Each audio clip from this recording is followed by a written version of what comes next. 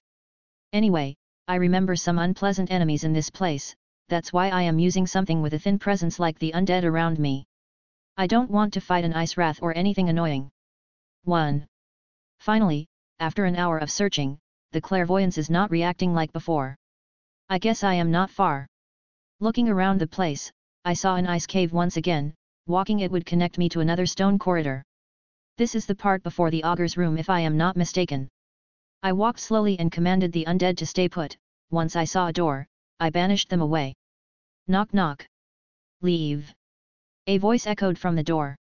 It was as if a ghost was talking. A plain voice that has no emotions.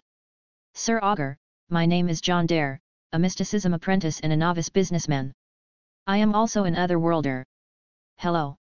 1, 2, 3, do you copy?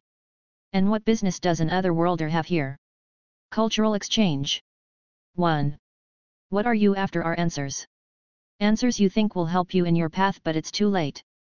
The wheel has already turned on you. What they? Can he read my mind? I am after answers and knowledge, yes, so I hope to prove worthy. Also the matter of the wheel is useful if you already know of it and will save us some time. But first I need to tell you a story. Silence took lead of the conversation for a while. After few seconds the door opened. Still you persist? Very well, you may enter. Welcome to the midden.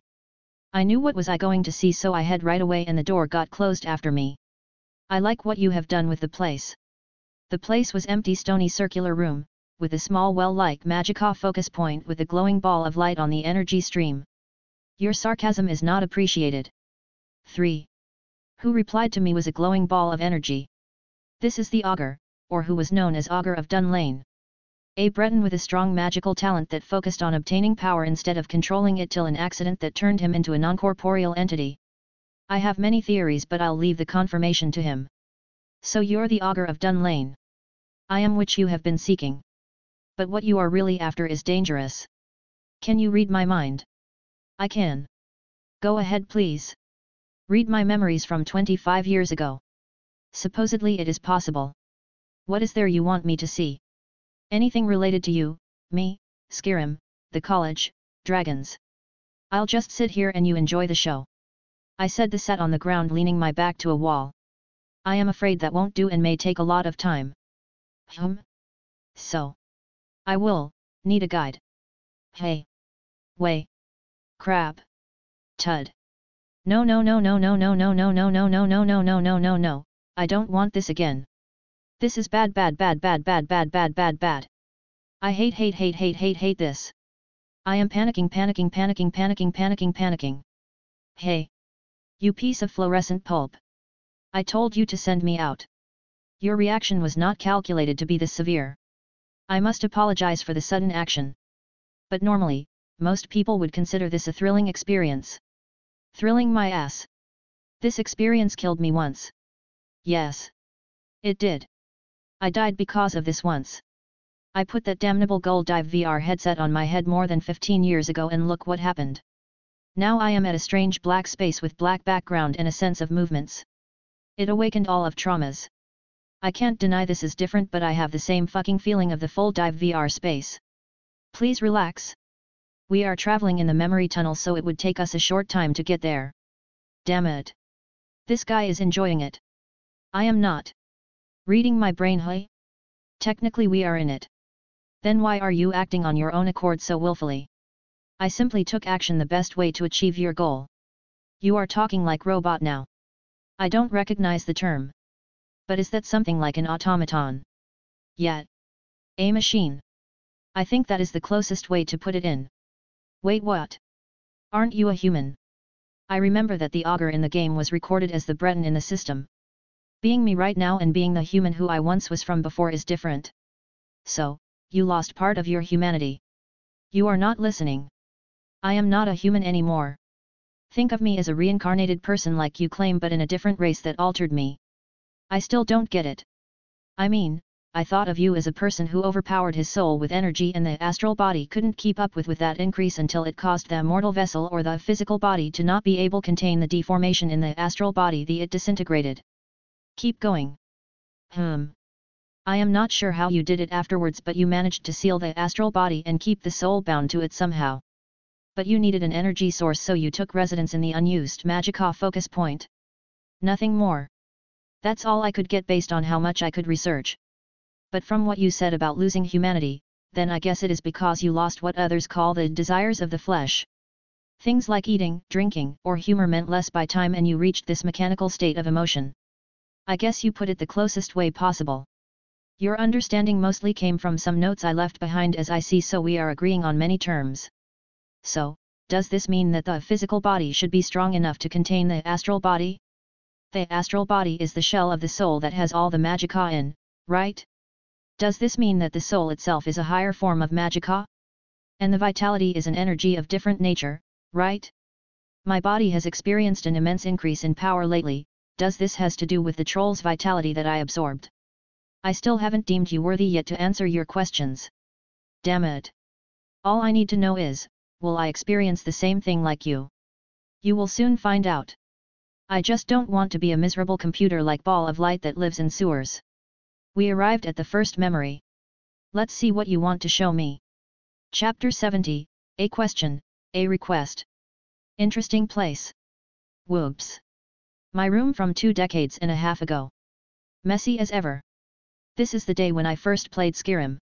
I could see my past self sitting like a noob and starting TESV, Skyrim for the first time.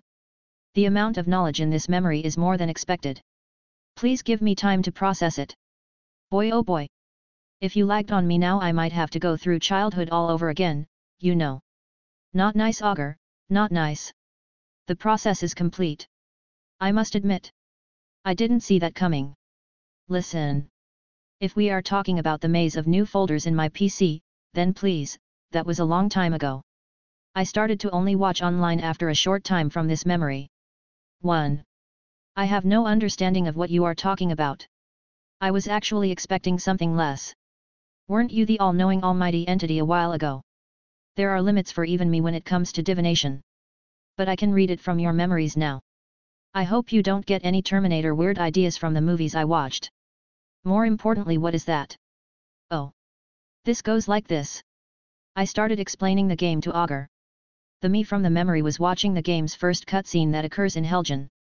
I felt a bit of sad when I looked at the past me. Back at that time, I wasted a lot of time on gaming and was a bit of a shut-in. It affected my relationships and social interactions for a long time. I also didn't have friends. Well, thanks to the reincarnation, I have no internet or social media, so I have to entertain myself and socialize the normal way for humans. Thanks to that, I had a great second chance of childhood. Back to the current events, the light ball, aka Augur, was watching and analyzing everything on his own, so I didn't need to explain anything to him.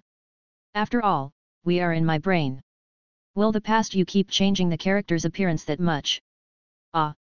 Yes, the character creation normally takes some time, wait for it. 2 hours later. I swear. I don't remember staying that long creating my first character. It's probably the nose. Always the damn nose. Do you know people get this weird feeling in their noses when they edit the character's nose? 1. I forgot. You are a ball of light after all. You don't even have a nose. 1 hour later. Taking 3 hours to create a character. Yep, sounds like me. Now, where were we? Helgen is smaller than the real version of it. Wait until you see Whiterun. That time, my family's farm was larger than it. The magic is really simplified, and like the college, it excluded mysticism. Smart move from the game. Stupid from the college. This effect menu is a good idea. Indeed, but too long. We started going into a heated discussion. The Augur said before that by losing his flesh, he lost all sorts of mortal desire. It was clearly obvious from the way he spoke. He normally uses fluent language to hide his lack of emotions and to not freak people out. In my opinion, this is a survival instinct. He realizes that he shouldn't freak people out, else it would lead to his demise. Same goes for his desire to exist and staying alive with no physical body and to seal his destroyed astral body, that also made his desires obvious. Moreover, to exist is to have a purpose. There is something he is after, and that's why he needs to exist. Maybe gathering knowledge or trying to recreate a mortal body once again, or maybe achieve the chim and become a godly existence. One can't just think of how many possibilities that the Augur might be after. Such a logical thinking. Get out of my head. And stop talking like a machine. Calculations proved that you may appreciate it that way. This is really tiring. After the first memory, we passed from one to another, and from my old family house to the apartment in Alexandria. I could feel the same feelings of the space of the memory. And damn! There is nothing like Alexandria in summer. The sea breeze is amazing. If you like it this much, I recommend visiting the area of Iliac Bay or Somerset Isle. You became one talkative fellow, didn't you? Did my brain affected you that much? Gotta admit, I feel proud. I see that you like to play the game more than one time by changing the things you refer to as mods. But what exactly is that thing flying in the game? That? Oh. Thought. Thomas the Tank Engine. Isn't that supposed to be a dragon? Well, there is no limit for imagination when you are a modder, right? This took some bloody long time. I was worried, but the augur told me that the time flow in my brain is much faster than real time. The augur asked for many information to gather. It took him 2 brainy days to gather all what he wanted. I muate complain about the lack of that scientific knowledge in your memories.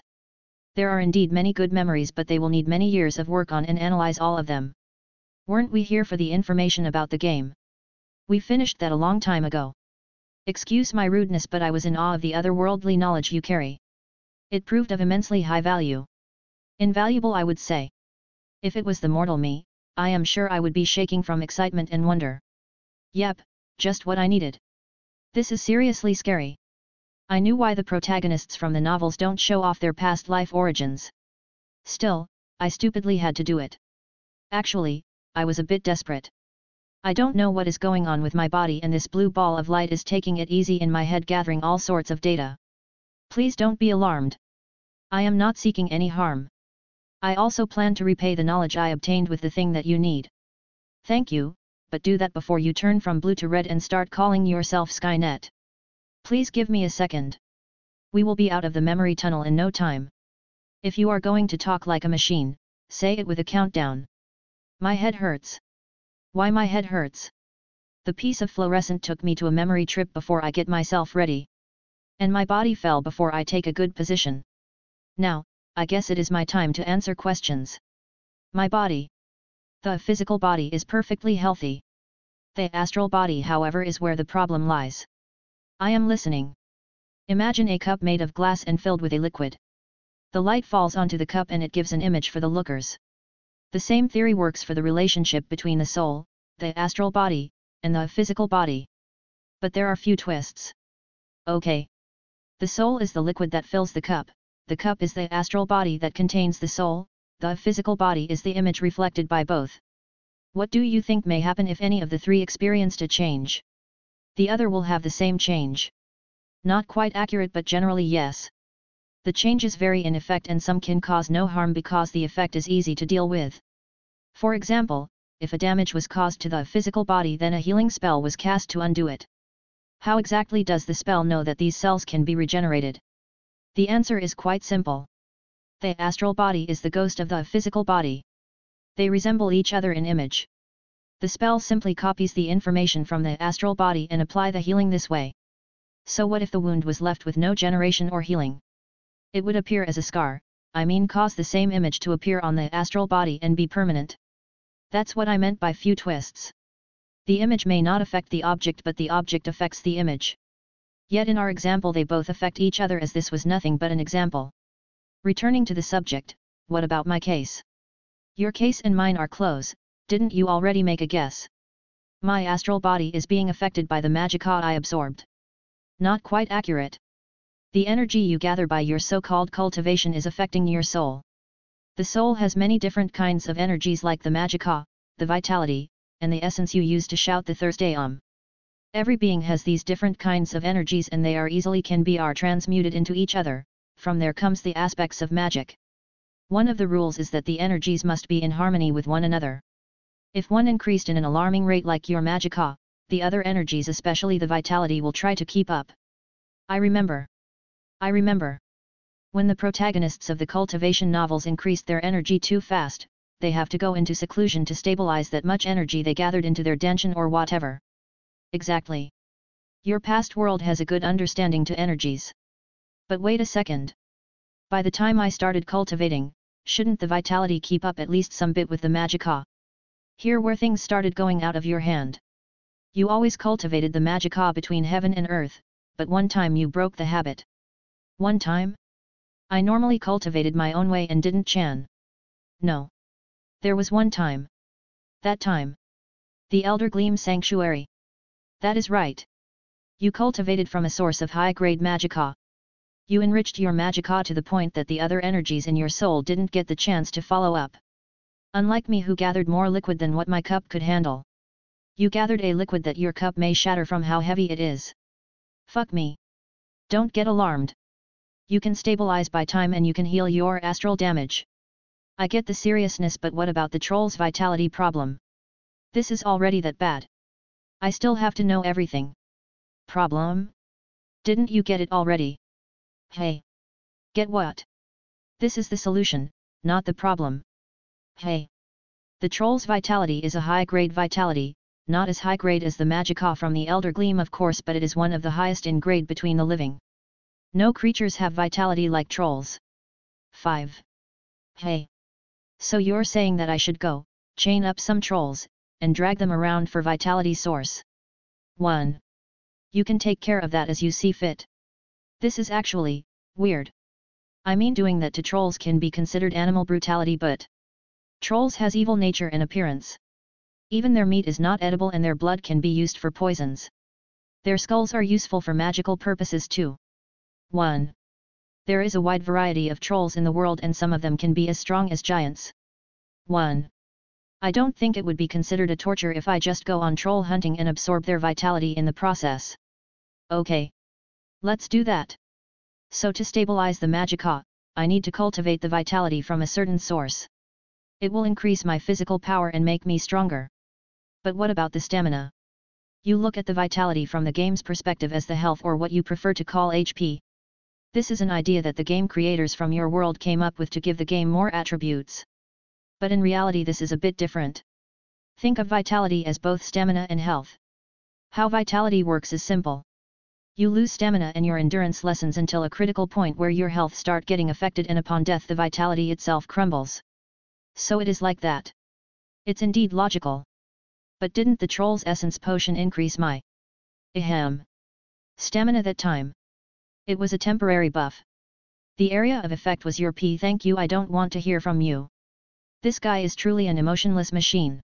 So, Mr. Augur. Returning back to the talk about the 3 components of a mortal thingy. If someone lost a limb, then it would affect both the physical body and the astral body, but the soul will remain intact. Does this mean that for old injuries, if we healed the astral body, will the physical body be healed according to it? It is correct. It will regrow limbs and heal old injuries. Not just that, you can add or alter other functions from the astral body directly to cause an effect to the physical body, something like upgrading your body or your species. 3. Isn't this the same for vampires and werewolves? Correct. In the vampire case you change the vitality components, but that can be manipulated easily by a vampirism infection. Same goes for war creatures, they are a combination of 2 astral bodies. Damn. And this conversation will lead us to the request you wanted. Right. The request, I need your help desperately, and you know why. Indeed you need it, and in normal circumstances I wouldn't do such a thing if I have no benefit. But I started to see a benefit in helping you. And also, consider it as a repayment for the immense knowledge from your world that I gained from your memories. Thank you. Your soul is indeed different from normal mortals. It is not even black to begin with, but it has the same general properties. It will be much easier for me to do the next process, it will be just like the thing with the war creatures. I had a question and a request when I came to this place. The question is about my physical condition. But the request is about something different. I was worried. If a small entity like the Augur can read my mind and know about my truth, what will the bigger entities do? Just think about it. If a Daedric prince like Hermias Mora, the one known as the Demon of Knowledge which the hero from the game had encountered many times, what will such an entity do to gain all the knowledge about a different world from my head? 2. What about Malag Bal, Maruns Dagon, or even Boethia? 1. They would covet such knowledge. Much worse, if they can find a way to travel to Earth, how can the consequences be like? 1. I can't risk a meeting with any one of them this soon. Your fears are a bit too much. I don't think that your past world is something to worry about. I myself don't understand how you got here. What you have to worry about is something else. What is that? Your knowledge. These simple facts that you learned in that high school and these incredible documentaries you watched. Do you realize how many theories they debunk in this world? Do you know that the knowledge you see simple is a way to see the world from a completely different perspective? Even the truth about Eta, original spirits, and how they became the Daedra and Magna Ge as we know. Also the truth about the sun and the stars. If any being found about this information, it will lead them to either fear it or covet it. Regarding the reaction, it won't end well for you. I guess I understand that. 1. So will you be able to block the strong beings from seeing in my head? Blocking them is unwise. If you want to make sure that something can't be stolen, then hide it in where they least expect, don't put it in a safe that can be easily unlocked. Delvin said that. I will make your memories appear normal and will hide them under another memories. In return, I want you to support me with some information from the outside world. I will also see that your growth and development stay monitored under no danger from experiencing another astral damage or any cultivation side effect. Oh. Thank you. But how are you going to do that when you can't leave the place here? I have developed an idea, but it will need someone open-minded to try it with. And it is. With the aspects of soul, divination, and detection, I created a powerful spell known as astral projection. Suddenly, a small ball of light came from the big one, Augur, and floated beside it.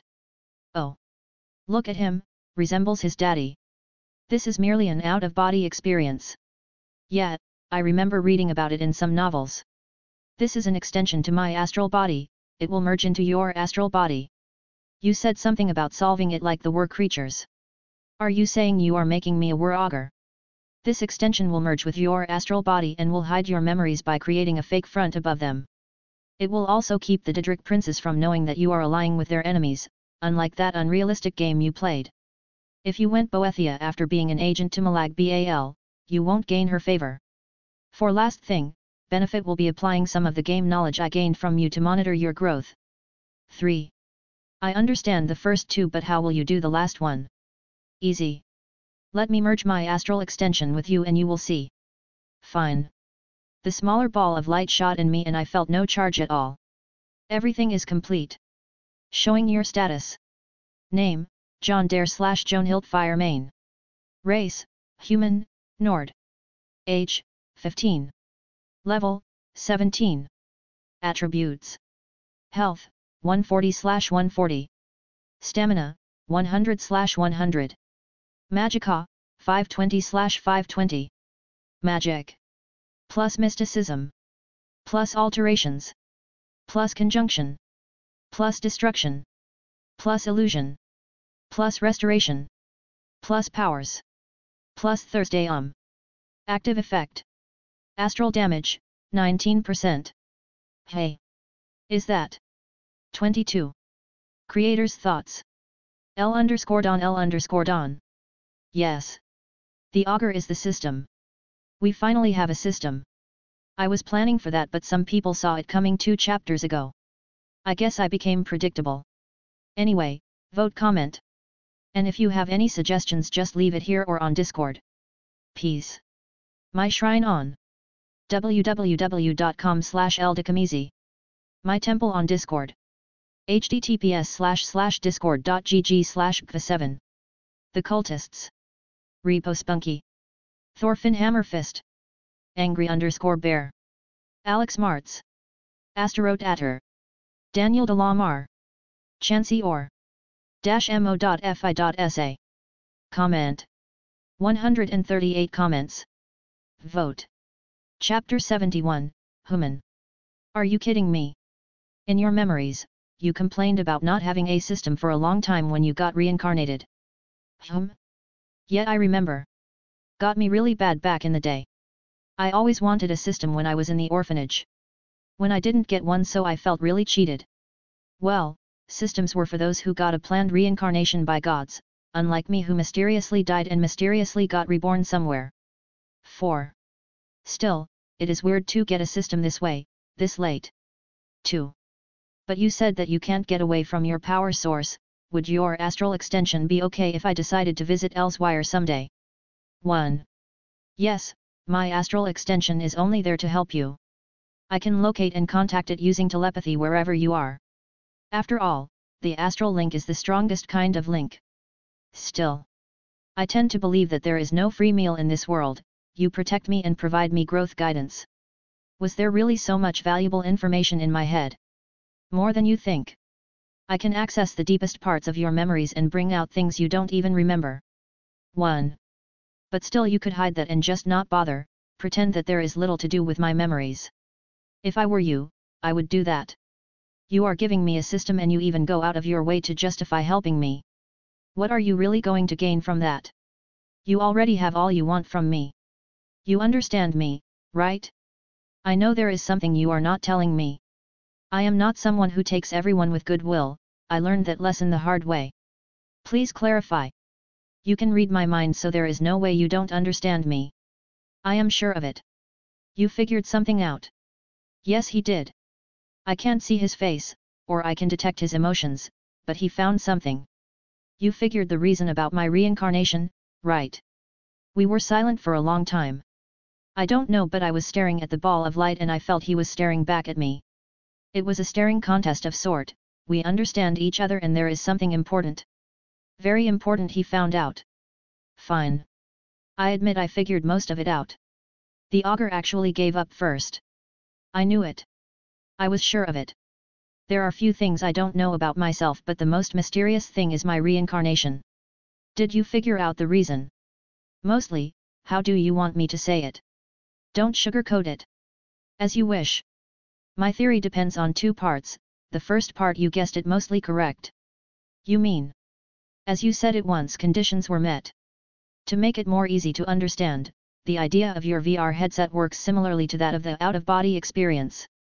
That ability allows the user to get a part of his soul or consciousness out of his body and put OT into a device to make it experience in virtual reality. That happens when you send your mind into the game. It carries the information you submitted as the general information you want your character to have. The soul embraced the information as it belongs to it, and it happens that there was a different person that was largely similar to it in the information content that time. This was the 1-year-old Jon Dare main. Once that was there, you could easily merge with him. Merge. Exactly. You may never think of it as merging or see it as you replaced him, but the real Jon Dare is still in there. He is not sleeping or anything, but due to his age, his mental power or memories can never suppress yours, as your mental age that time was 25 years older than his, and he just merged with the reincarnated you mentally. Still, he is there. He shows up in critical moments when it comes to his family. Remember that day when Senior Nurina gave you that amulet of Talos? Your mental age was already 35. Even when you found out that Hilda was your birth mother, you shouldn't have really cared. But you did. And it took its toll on you. Your unnatural hunger for power increased drastically and the real Jon Dare started to put some rules. You are not that lawyer from before, you also are not Jon Dare. You are something new. Maybe something was never seen before. 1. This was the first half of the theory behind your reincarnation. The one that is easy to figure out. What about the other? This is the part I am not sure of. But no one is almighty enough in this world to summon a soul from another world except for the Etiada, the original spirits, or what people like to call gods. 3. So you are saying that Indra or Adidra pulled me here? Yes, and it was a cunning move. It is the only possible way, and it was done by an Etiada that is very expert when it comes to souls. And you are helping me for? You are wrong. I am helping the Etiada who brought you here. Please don't take it the wrong way. I am helping you either way, but I am extending more helping hands to my benefit too. I get it. So you simply want to carry favor with that Etiada. To what end? A happy one. Guess I was right. He wants a way out of his misery too. Whatever. I would have done the same. So, you have any idea which god did it? 9. I am not expert in gods, few is known about the Didra, less about the Dre, and the Magna Ge are mysterious. 1. Well, that sucks. I understand getting your fate sealed by another is terrible. But maybe in your case, you get guided to a bigger fate. That guidance. It is what you are after. You are starting to see my point. So please, make full use of the astral extension. I'll sever the connection between it and me and will let you be in control it, so you worry not about your privacy. It will have a limited amount of intelligence and will keep you updated with your condition and status. Beside hiding the important parts of your memory, it will have a function to open a telepathic connection with me if you needed anything. Useful. But that depressed me. I wanted nothing to do with the gods of this world and now they come to my doorstep. Depressing. I think I don't want to think about this anymore. Yes, let's not do that. I'll bury my head under sand for now. It's not anything useful, but it is all I can do regarding that matter.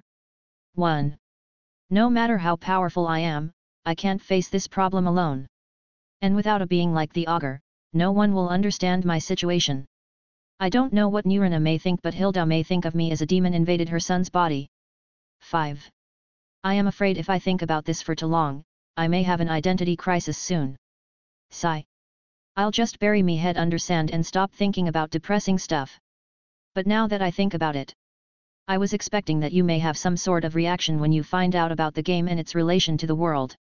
I mean, you are appeared in it and you encountered the main character twice. It is indeed incredible and mysterious. Many things don't add up in that part. It may be the work of an ET-ADS or an Elder Scrolls, as these are the only ones capable to transmit such an amount of information to another world. Hehe. I still can't imagine Todd Howard using an Elder Scroll to get prophecies and create the game. Though it would explain why he always says it just works. 13.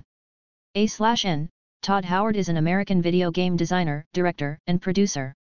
He currently serves as director and executive producer at Bethesda Game Studios, the company that brought us the Elder Scrolls and Fallout games. 9. Sigh. How depressing. Before I go, what are the full functions of the system? And can you upgrade it? You can access it with your inner will, and yes, the window you see is nothing but an illusion that shows my analysis of your body, ability, energy, and mentality, so it's editable. Its functions and upgrades are also bound by your current ability and spells you can use. I think that's cool. Let's see. Name, Jon Dare / Joan Hildfire Main. Race, Human, Nord. Age, 15. Level, 17. Attributes. Health, 140/140. Stamina, 100/100. Magicka, 520/520. Magic. Plus mysticism. Plus alterations. Plus conjunction. Plus destruction. Plus illusion.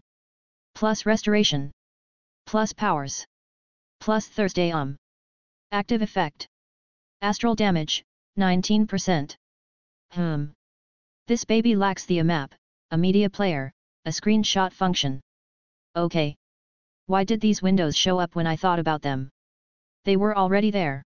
As I said, your ability with magic allowed them to be. Seriously? Good augur. We are definitely best buds. Do I get inventory too? Space magic is nothing to just think of using easily. But you should be able to do it on your own one day. Okay, my names are there, my race and age which have completely no use, and level 17? What is that about? I made a small calculation and it appeared that the level thing can be calculated by understanding how much the individual can bring out strength. It is not a solid piece information, but it can be understood by the energy from within you. It is not accurate, but when the system alerts you of a higher level enemy, you should be prepared. 3. I see. The attributes now. HP 140? SP 100? MP 520? What's wrong with that? It is so broken, or you didn't make it like the game did. No, it is actually based on very accurate calculations. The health and stamina may look pitiful, but your astral damage has affected them. Also, you are young and not fully grown yet. To reach that point in attributes is already something monstrous. My magicka is something to vex people with. Your magicka is higher than wizards and a bit less than master wizards. 3. Maybe he is right. So I have a 19% astral damage condition. That's scary. This may take a lot of trolls to heal it. And the magic section is so neatly organization. Let's see. 2. Magic. Times mysticism. Right pointing black triangle magicka outer control. Right pointing black triangle detection. Right pointing black triangle force. Right pointing black triangle soul. Right pointing black triangle necromancy. Right pointing black triangle divination. Right pointing black triangle inner magicka control. Plus alterations. Plus conjunction. Plus destruction. Plus illusion. Plus restoration. Times powers. Racial. War cry, buff allies, scare foes. Son of Skyrim, resist frost. Standing stone, shadow stone. Hide in shadows, sneak buff. Blur, combat speed buff. Blood lineage, fire main. Resi's fire, offline, 2. Offline, 4. Plus Thursday This feels like some sort of phone application. Animated menu effects and all. But, what's with that? Augur, in the blood lineage submenu of the powers menu, there are some things that looks weird. What is with that offline end? In rare occasions, people are born with a blood lineage, and sometimes it needs a special condition to get activated. I could detect it within you, but it is unknown, so it was recorded like this. I would love to share something with those crazy fire main folk, but if it activates something like the Mangekyo Sharingan, then I am giving up. I didn't sign up for a tragedy novel. But why is the resist fire is offline too? 3. It gives you a high resistance to fire, but it is not completely activated too. Once it gets activated, it will be a fearsome ability. Hidden lineage ability, fire-related lineage, family shares a hair color. This is going very much Uchiha Kaln scenario. 2. Well, I guess that's all there is to it. Hey. I said and closed all these windows, even though your moral compass is not working right, but I guess you helped me there. I am grateful for your help. I turned around and was about to leave, but before you enter the midden, you punched a boy who was guarding the entrance. He is looking for you with his friends all over the place now. I'll just walk through them. Literally, if they cause me headache. What are they doing in the midden anyway? Most students come for experimenting. The kind that the college doesn't allow. Everyone knows that, but why are they so secretive to even position an official guard on the door? Their experiments are breaking many rules. In particular, they are experimenting on WTF. Seriously, WTF. These sick bastards. I am going after them one after the other. I will haunt their ghosts if they died on my hands. No. I will not kill them. But they will beg for it. I am pissed to the extreme right now. The augur told me something that made me nearly cough out blood. These sick bastards are so fucking done for.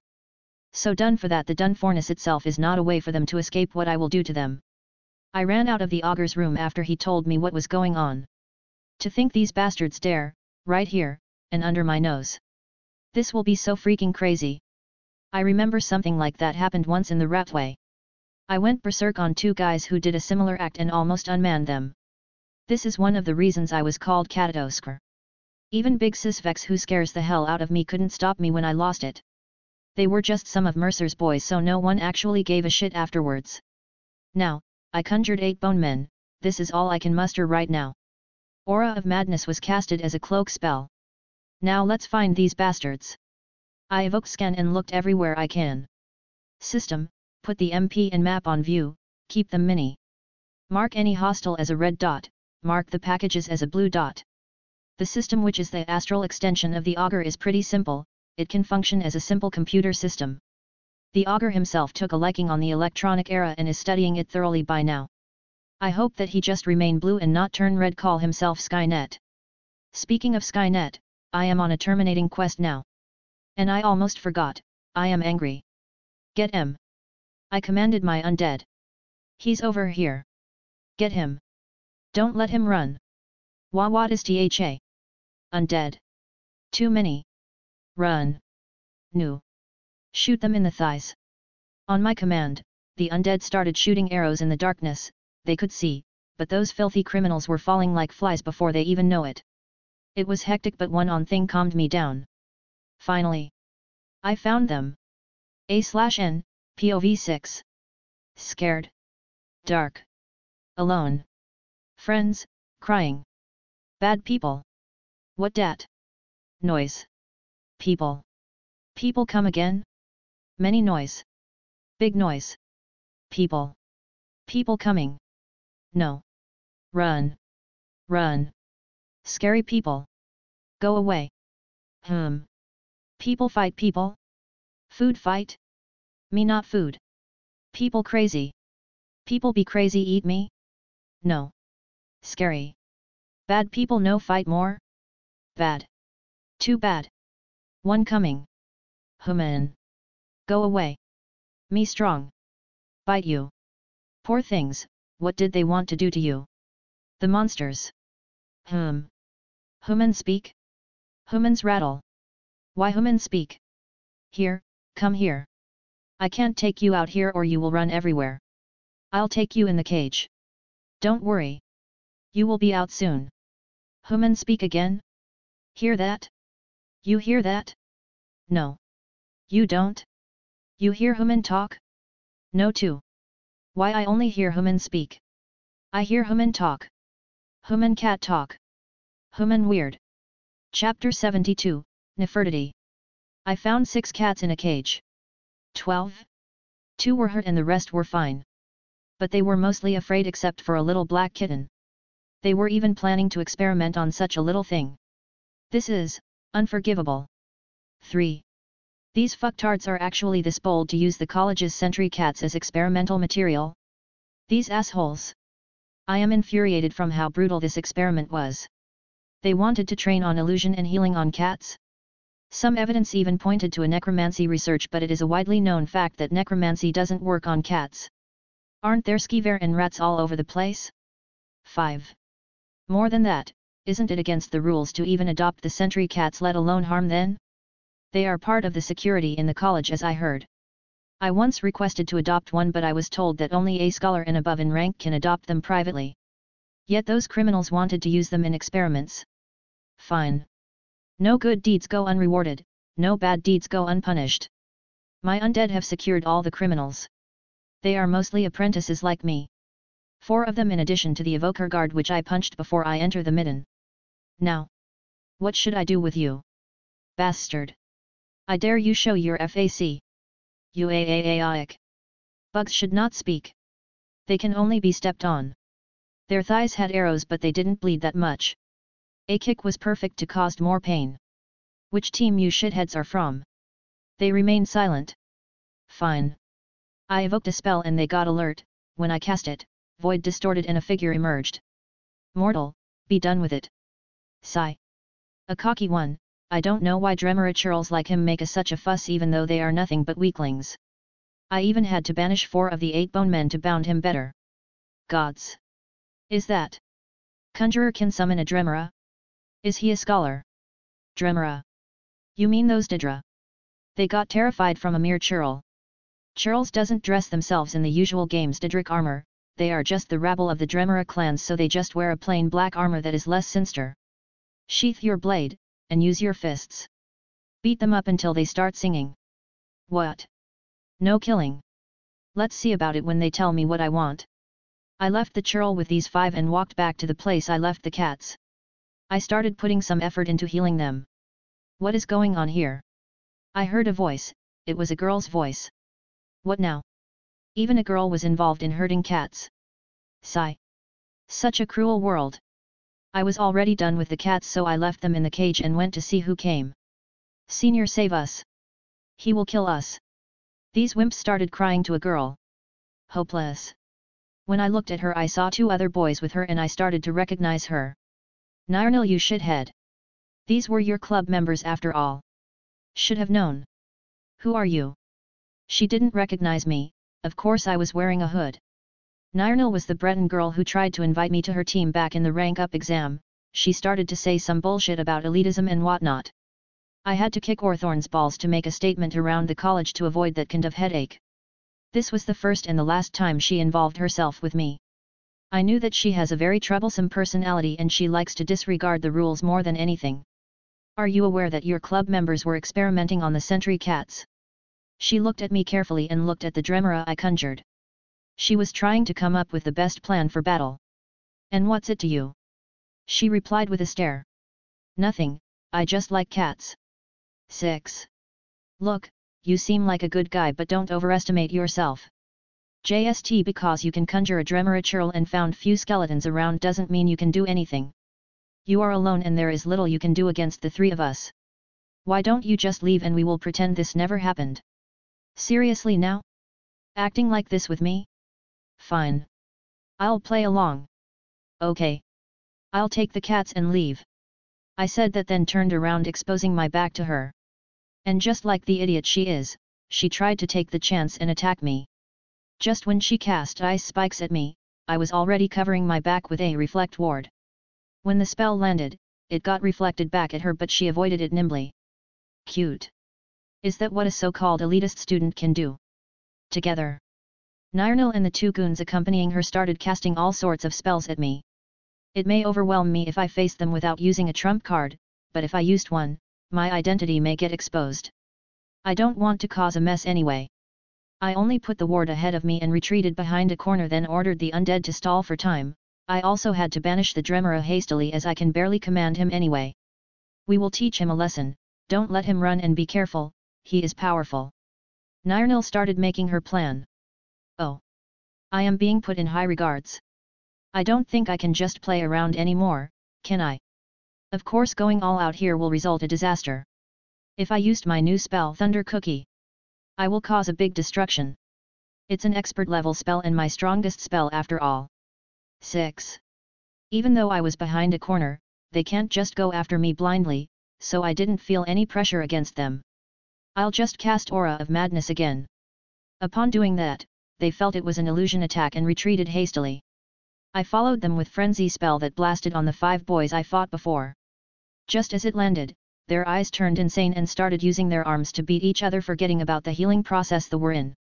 No. Quickly dispel it. Nirnil saw that and commanded one of her goons to help their fallen comrades. This was the opening I needed. I changed to Chain Lightning and cast it on the other goon beside her as he was clearly distracted. The Chain Lightning landed on him and bounced on Nirnil, then the other goon. That was boringly easy. I quickly conjured the bone men and commanded them to surround the fallen newcomers. Was that all the elitism you have? I was prepared for more, you know. They were looking at me with fear, but Nirnil was looking with hate. This girl is full of darkness. Who answers the questions politely will take less beating, I said as I started cracking my fingers. It didn't take long. They already said everything.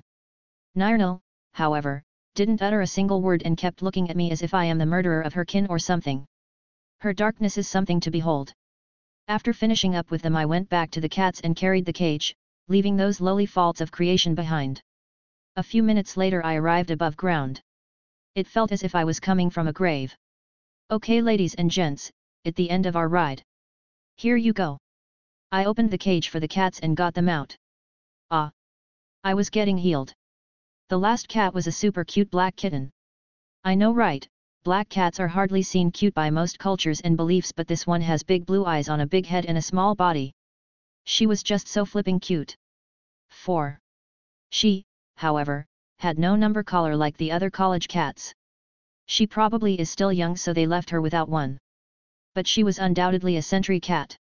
Strange thing is, the mage sentry cats are not this black. I can tell she is one because of her big ears. The sentry cats are very similar to the Egyptian Mao breed in the terms of color and personality, the only difference is their large ears that are similar to the Devon Rex breed. Before I even do anything, this kitten just ran from the cage and clung on me. Yes, heal me more. Such a good girl. I would give you some milk and dried fish if I have any. Meow. I hope I can, little one. It's just that the college will bust my ass if I openly broke the rules. Meow. You're human? If it is like that, then we will fight them together. Don't worry, your human won't let them harm you ever again. Meow. You are welcome, hee. This cat said some nice words of encouragement to me. Even if it is Alduin World Eater, I'll kick his spiky ass no problem right now. Anyway, I am still not done. I have to go and file a request for adopting to this kitten and report what happened in the midden. It will be a bit of a mess, but I will solve it no matter what. Me and the kitten agreed on this. Now that I think about it. Did this cat just talk to me? She said I am her human after all. I guess it makes sense. Still, I feel that I missed something somewhere or somehow. Something just felt like it was strange. I'll just go report the incident of today. I went to the place where they house the cats and take care of them. It is a small office near the Hall of Countenance. It was already late at night, but they were still open. I excused myself and talked with the staff. They complained about me going out at the curfew time and carrying the kitten. I don't know what is wrong with these people. This kitten said I am her human. Isn't this enough for them? The argument continued for at least an hour. They finally said that they will take the request but will have to get permission for it from the higher-ups. Like I care. Apparently she is 2 months old, had no mother, didn't get a collar or a number, and a very playful one. That's why she got caught when she strayed around the college. Anyway, after I reported the incident down in the midden, the atmosphere turned serious and they made me sign on the report too. I reported the numbers of the cats I found. Their numbers were written on their collars, so it was easy to remember them. It seemed there have been some similar incidents. Well, I'll just take the kitten and go now. I want to clean this little one and feed her. Joel's reaction was priceless. She kept looking at the kitten as if she found her archenemy. 5. When I went into my room, I kept looking for some stuff for the kitten. I found some dried fish and water, a pot to wash her and all. She was just adorable. I know how moody cats can be, but this little one is just too good. I started thinking about a good name for her. So, what do you think, Cleopatra? Is it good? Meow. No? Okay, Isis, Nebbit. Meow. Pretty one? You're so picky. Hebony? Empty. Still no. She doesn't like pharaonic names. Fine, how about Nefertiti? And we'll call you TT for short. Meow. Well, that's it then. She agreed to it. Couldn't help but pet her few times. TT is so easy to converse with, unlike some humans and most elves. Were you talking with it just now? Jolinar asked. TT is a she, and yes, it is easy, try it. I don't think I can. Why? This is really easy. But she was just meowing. No, she was talking. How can a cat talk? Meow. See, like that. That was meowing. No, she just said get away from my human. What is human? Me. Meow. Don't worry TT, Joel is not bad people. Meow. Fine, just keep eating. Jules, you okay? I am not sure, my head can't just go around that. Let's sleep anyway. Give me a second. Next morning I took TT to Nurina. Apparently, it seemed that TT ignores the rest of the people and talks only to me. I don't know why Nurina was giving me that look. Anyway, I assured her about my meeting with the ogre and told her the parts she can believe anyway. Getting the help of the ogre is already unbelievable enough, let alone his full cooperation. Loneth joined us later and told us about the incident with the cats, as well as the 8 injured students that were dragged by the college guards this morning. Nirnil's team was disbanded and she was given a final warning. It seemed that she has quite a long history of ignoring the rules. I would have just expelled her if I was them. So Brat, what are you going to do about the matter of your vitality? Nurina was in her boss lady mood while going around some papers. I'll wait until next month for the rank up exam of Sun's Height, July. Until then I'll just research new spells and put effort into training myself and Joel. No Magicka training anytime soon. After the exam, I'll take Joel and TT south. I'll visit some places around Skyrim and hunt some trolls to train on them. I'll come back for the rank up exam of Morningstar, January. You will wander for half a year. Loneth was taken aback. Shouldn't evokers go around the land and take inspiration for their research from the outside world? It was a common practice for evokers, that's why it is also called journeyman rank. Yes, but the outside world is dangerous and you don't really need inspiration. Your ideas are already good enough for you to rank up as a scholar. Loneth was still arguing. It's okay, he can go. Nurina said, but whatever it is, you should come back before Morningstar, January. Your coming of age ceremony will be held then. 3. Hilda will be coming. I understand. More importantly, do you have a plan in mind or you are just going to wander aimlessly? Loneth asked. My focus will be on my and Joel's training. I will take some time off-road to avoid any unwanted disturbance. And of course I am teaching Joel how to conjure a fire mare. We will travel at full speed between the touring points. Which places are you visiting? Nurina asked lazily. Hee. First, the Shrine of Azura. She looked at me with a lazy but sharp gaze then sighed. Just whatever it is, don't do anything stupid. Then. Mount Anther, I heard there is a dragon wall there, I am definitely going to study it for some time. Just be careful there.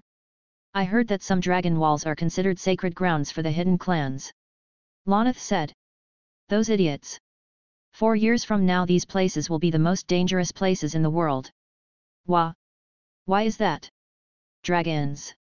Again with dragons. Wanna bet? No, I am fine. Loneth never believed in my dragon prophecy anyway. Next, I want to go to the Nightgate village, there is some Nordic ruins that I really want to visit over there. Nordic ruin? Just train on sun magic properly from now then. Got it. My next destination will be Windhelm. I'll check the city out then hit the road to Whiterun. Why not just go to Whiterun from the Nightgate village? It's just directly to the south. If you go to Windhelm then you will head east, south, then west. I am only doing some tourism and adventuring. I will also meet with Angium there and for some business in Windhelm. What business? Secret. And what will you do into Whiterun? I'll visit Akara and Isolde, look for a place to hunt trolls. If I didn't find any, I'll go south to Helgen and Falkreath. By that time at least 4 months should be passed, I'll come back then. 2. Chapter 73, The Opening Day. A week passed since the conversation with Nurina and Lonath. I completely stopped my magic training after my meeting with the augur, and now I am training my body like the old times. My strength has increased due to the increase in vitality. It is the energy of life after all. The more one have, the more stronger he gets, and it also vary in quality. My training became more extreme. I enchanted some objects to make them heavier and also ran around the circular roof of the college. I did go to town lately from time to time and checked on everything, it all was going smoothly. The whistling mine business is getting better and they started to build some lodging outside the mine for the miners.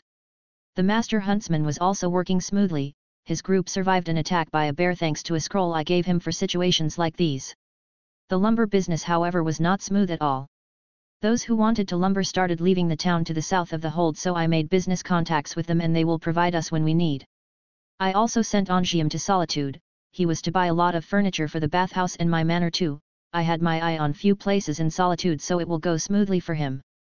The ship will also go to Dawnstar to buy boats and fishing tolls. The fishermen in Winterhold lacked all sort of the important stuff so I extended a hand for them. The general trader, on the other hand, started running a while ago. Berna was buying from me and selling to the town folk in the reasonable prices they could afford. This may have caused some decline to the inn's business but no one can complain about that. All these good events added to the town's liveliness and to my popularity. Adding the bathhouse which will flood the town with money, I think I did a good job.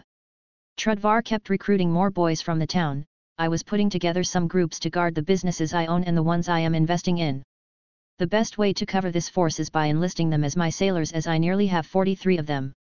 I never knew this but buying weapons for that number of guards attracted a very unwelcomed attention. The Imperial Legion's fleet that was stationed in the northern waters sent few people to question about the weapons once they heard about. Apparently they heard the news in Dawnstar or someone ratted my business here. With few nice words of me doing business and establishing a small trading company, they left me alone leaving behind some words of warning. This made me change some of my plans. Now, I need my own blacksmithing workshop. My best choice is the townsfolk. There are 2 old blacksmiths that had some problems with work and needed money. Guess who showed up? I convinced them to work together and take few students. They needed a tanner and some other craftsmen so I started doing my best to answer their needs. I also convinced them to work in a big workshop that I will construct for them when I have the chance. I actually own the land necessary, or I own 1/4 of the town's land, but all the masons were busy. Also they will take a rest after the work in my bathhouse and my manor so it will take some time. Speaking of my manor and the bathhouse. They are almost done. My manor still lacked most of the necessary pieces of furniture but the bathhouse was already good to go. More importantly, the opening day is tomorrow. It felt like a boulder that was finally cracked after the long work. This was the reaction of the college's people. Some were really looking forward to this more than even me. I guess advertising was never a problem here. The real business will start with the bathhouse tomorrow. Before I leave for my journey I need to make sure that everything is working smoothly and Korir wouldn't do anything funny. Even though he was restrained by the programming, I don't know what accident may happen when I leave for nearly half a year. My first plan was to make it impossible for him to mess with me, but also I decided to leave the town in secret and spread a rumor that I am making an intense closed-door training in the college. There actually is something like that. 3. After finishing my daily training, I headed to clean myself and eat. My head is still distracted with the business though. My room was warm and cozy. Joel was not here as she went to the roof for spell spamming training. This only left me and Nefertiti which was left with Nurina from the morning.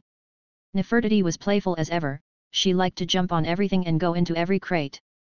I even made her a small house from wood and she called me best human ever. The next hour she started having a bad mood and got angry all of a sudden when I sat on my desk and started studying some spells. I don't know the exact reason, but she was acting spoiled most of the time lately. Speaking of my studies, the spell that I found in Hobbs Fall Cave that was called Corpse Explosion is something really nasty. I now can cast it perfectly and also went to the midden and tried it on Skiver. I must say that this spell is invaluable when it comes to wars. When the undead or a corpse explode, all sorts of nasty diseases spread. I burned down the place I experimented in just from the idea of something leaking out. This may cause a plague. The spell can be casted on already dead corpses, but it would be much easier to use it on one's own undead. It ravages the fake soul of the undead, so it causes it to explode. To use it on corpses actually needs more energy. Imagine if one rallied his undead into the enemy lines then used that spell, both physical, biological, and psychological damage would be great. I was satisfied with this spell and couldn't wait to use it in battle. My next study was on the anti-undead spell. The sun spells are the best counter to undead, and I had my mind to on a new one. An expert level spell that casted as a missile. It is a strong one and needed time to evoke, charge and cast. I called it ultraviolent. I decimated the undead on its path like nothing. I even asked Nuruna to conjure a strong undead to try it on, and the result was satisfying. After that I learned a spell Nuruna gave me. It was the bind spell, an alteration spell that can trap foes and bind them with aspects of speed and weight. I wanted to put some time in training inner magica control, but it was not good with my current condition. After a day of boring and dull work, I took Nefertiti and played with her until she slept. Joel came late and stayed in the room to take care of Nefertiti. I dressed myself and went to town. I had to make sure that everything is perfect for tomorrow. Upon descending the bridge, I walked to the bathhouse building that was being guarded by 5 of my men. My appearance caused their sleepy eyes to sober and they stood for the boss. It feels damn good to be the mafia boss around these parts. I went into the bathhouse and the place was quiet. The building was divided into 3 areas. The main building, which had a courtyard and few rooms around it, the design was made to allow water to flow around the rooms. Under the courtyard was the basement that had most of the magic machines for pumping, desalination and filtering the water. The other sides of the building were the south wing, which served as home for the girls, and the north wing, which was the management and the services. Also the manager's office was there. I walked into the building and looked around. I didn't sense any presence here. When I used scan, I found them all in the south wing. I walked there nonchalantly and knocked on the door. Few seconds later, Ilishka opened the door while peeking outside. "What's up?" "Oh. It's you, boss. What are you doing here?" "Came to check." "Something wrong?" She barely opened the door and all I could see was her face. "Just give me a second," she said and closed the door, then opened it a minute later. "Come in, boss, but keep quiet." I didn't know what was going on, so I walked inside lightly. The place was warm in here. Looking at Ilishka, she was barely dressed, her curves were visible under the light clothes she was in. And it barely covered anything too. "I am seeing something nice here." I couldn't hold back my grin. "Sorry, boss. We didn't know you are coming and I was in the middle of training the girls before tomorrow." "Training? Hey. Getting ready for the big day." "Yes, boss." I smiled slyly. "Can I peek?" Ilishka giggled and said, "You are the boss, so you can just take a look around." "I don't think the girls are that comfortable around me yet," I said, "and it is much fun to peek." "Yes, I may be me, but I learned peeking at a very young age." "Who taught me?" "Well, it was Delvin and Brynjolf. The main target was normally Vex, who always found us. I wasn't taken to be taught anyway, I was just the scapegoat who get caught while they run." "Well, that was the case until I tied Brynjolf once and left him under the mercy of both Vex and Tanilia. I couldn't do that with Delvin yet." 6. So, peeking in my own bathhouse sounded so much fun, no matter how anyone thinks how wired it is. 1. Anyway, I heard a lot of pleasant voices from the wall next to me. According to Ilishka, the girls were training with each other. Look like they are having fun. "Thanks to you, boss, these girls found a warm home and a good place to live in. They have food and all what they can ask for. Also, if you compare them to the before, you will get surprised. Yeah, I saw some of them actually gain some weight and look healthier. They indeed don't look pale like they used to be, and they look much better now." I walked with her and inspected the place well. Some girls passed by and they started gathering their clothes that were as light and revealing as Ilishka's, but they only got glared at by her. "Mistress, did THO? You're here, boss." A girl came and greeted us. She looked familiar. "Oh. You are that Make Winterhold Great Again girl." Hehe. Yes boss, my name is Javanka. 7. What? Javanka. Boss. Oh. I remembered something unpleasant. Must be a coincidence. Gotta be. No. Ahem, sorry, Nice name, heh. Who are you named after? I don't know boss. And your father is? His name is Jon the Drumpf. A stonemason. Boss. Oh. I remembered something unpleasant again. A stonemason hey. He must have built many walls. Yes boss. He always dreamed about building the biggest wall in Winterhold. Boss. Oh. Thank you Javanka. Excuse me. I just couldn't hear this anymore, and took myself away. This is madness. Are you okay, boss?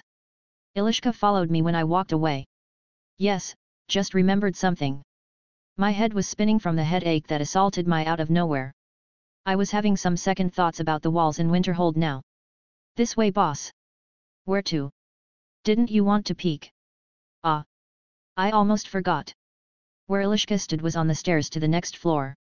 There seemed to be an opening in the wall enough for one to peek on the whole room. Just as I looked through it, the blood ran through my head and I felt a weird sensation in my nose. Retreat. Abort peeking. I looked away immediately. No. I must be strong. I must withstand it. I will look again. I am ready this time. Let's do it. This is like what you see boss. Damn. Some girls were doing this. Some girls were doing that. Point is, I don't know what was this or that. This was mostly a girl-on-girl action and it was my first time seeing in live. Hey Ilishka. Yes. This won't do. Let's find a room. Are you okay, boss? Ilishka followed me when I walked away. Yes, just remembered something. My head was spinning from the headache that assaulted my out of nowhere. I was having some second thoughts about the walls in Winterhold now. This way boss. Where to? Didn't you want to peek? Ah. I almost forgot. Where Ilishka stood was on the stairs to the next floor. There seemed to be an opening in the wall enough for one to peek on the whole room. Just as I looked through it, the blood ran through my head and I felt a weird sensation in my nose. Retreat. Abort peeking. I looked away immediately. No. I must be strong.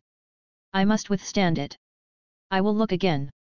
I am ready this time. Let's do it. This is like what you see boss. Damn. Some girls were doing this. Some girls were doing that. Point is, I don't know what was this or that. This was mostly a girl-on-girl action and it was my first time seeing in live. Hey Ilishka. Yes. This won't do. Let's find a room. I looked at her and started losing my reason. Boss, this won't do. If we do it with you now I may not be able to be ready tomorrow. Why is that I wonder? It's just that boss, you do things a bit strong.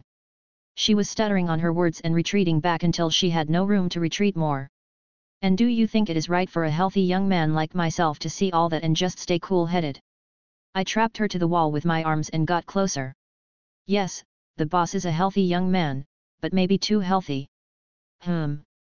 What is that about? I was not planning on letting her go anyway. I started touching her body which was burning like fire. Listen boss, I know no don't touch here moaning this, not, boss. Something you want to say it quickly. I was going insane from that sinful body of hers but I figured she wanted to say something. Can you please not do it hard like last time? We just can take it easy. Oh. Now that I think about it, Ilishka may think that I do it a bit hardcore because of our 2 times before, she is the kind who doesn't like that, it seemed. I calm myself down and breath normally. Fine, take me somewhere we can do it. Ilishka nodded and walked to the next floor, she was giving me a great view of something nice. When I followed her I felt that someone was looking, some girls seemed to have noticed us and started peeking. I don't mind anyway. Ilishka walked to a room and I followed in. It was a big room with a big bed, full furniture and all. Your room. She nodded to me and smiled. Can you leave everything to me? So she wants to take the lead. Well, haven't tried that before but fine by me. Sit down, would you like to drink something? Is she trying to make it a bit romantic or something? I don't understand, but I'll play along. I sat on the bedside and followed her with my eyes. Thank you. She handed me some wine in an elegant goblet and sat next to me. She started talking about this and that, apparently she wanted to cool my head first. I must admit, she knows what she is doing. A while later, we stuck to each other and she put my hand on her chest and got entangled in a long kiss that way. Ilishka is something else after all, everyone has their talent they are the best in and her talent is sex. After fondling her chest and kissing her for a while, she fixed her position and I removed these pieces of cloth that hid that beautiful body. What I saw made me lose my words. Ilishka's body is like none other. Her voluptuous hourglass figure, white skin, and brown hair made everything so desirable, her large eyes, hazel eyes, round face, and cheeks showed nothing but beauty. She was standing on her knees on the bed and bended her body down to take another round of kissing. After a while of sucking my soul by her lips, she crossed her arms under her beasts and closed them to my face. I answered her call and held her waist, then attacked her beasts with my face. I bit on her nibbles and played with them and she was smiling and switching me from a breast to the other. After that she stood and undressed me herself while making me kiss any part of her that comes to my reach. I was pushed on the bed too, just as my clothes were down, she descended on little Jon with her breasts and started rubbing. We would take a chance to kiss with each round. After doing it for some time I felt her taking little Jon in her mouth, it was being tormented left and right and I felt that feeling again. Ilishka is expert in this part.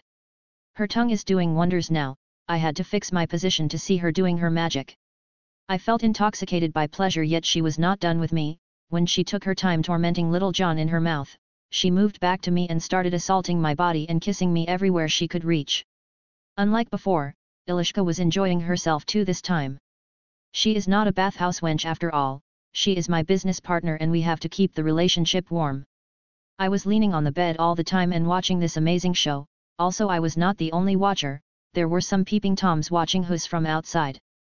Ignoring them, I took Ilishka and draged her on the bed beside me then targeted her sinful booty. Her booty was glorious and proud, a full round bubble butt that drives people insane was now under my full control. I took time with it, this sinful booty needed punishment and all I did was biting and playing with it. Ilishka was moving her legs happily and smiling at me all the time. I stood up to fix my position on her and went on another round with that crazy booty, my hand slipped between her hips right to her pussy, the place was warm and nice but we aren't doing it this early. I took my time, then started going all the way up through her back to her left shoulder and all these curves until I finally reached her lips once again and we forgot ourselves in a kissing deadlock. Jon, do it. So I finally took the green flag. Hee hee. Yes, right your lordship. How can I decline such an offer? She was in a good mood after I agreed to go softcore with her, even cracking jokes and tickling her was making it better. Finally, I took her from her back and pushed her down, she was squirming playfully and shaking her butt left and right for me. Spank. It indeed jiggles. Let's go in. I fixed myself behind her and aimed little Jon into her oven, that sinful pussy shall get wrecked tonight. As I got in, I moved in slowly for her to adjust, I wad planning to put all of it in. Jon. Did it get bigger? You like it? Just don't go crazy like last time. Got it. As we were talking, I was already on top of her and leaned on her flawless back to kiss every inch of its beauty. She twisted herself to face me and we kissed as I started thrusting in. She was also in the mood and moved her hips make it faster. We continued like this for some time before we decided to change position. I took some rest and lied on my back.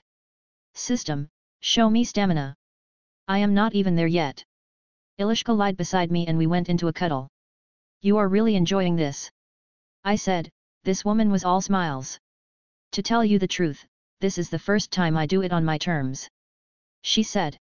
I thought so, she worked in a bathhouse until she became a MILF like this, no one wouldn't take her to just make her do what she wants.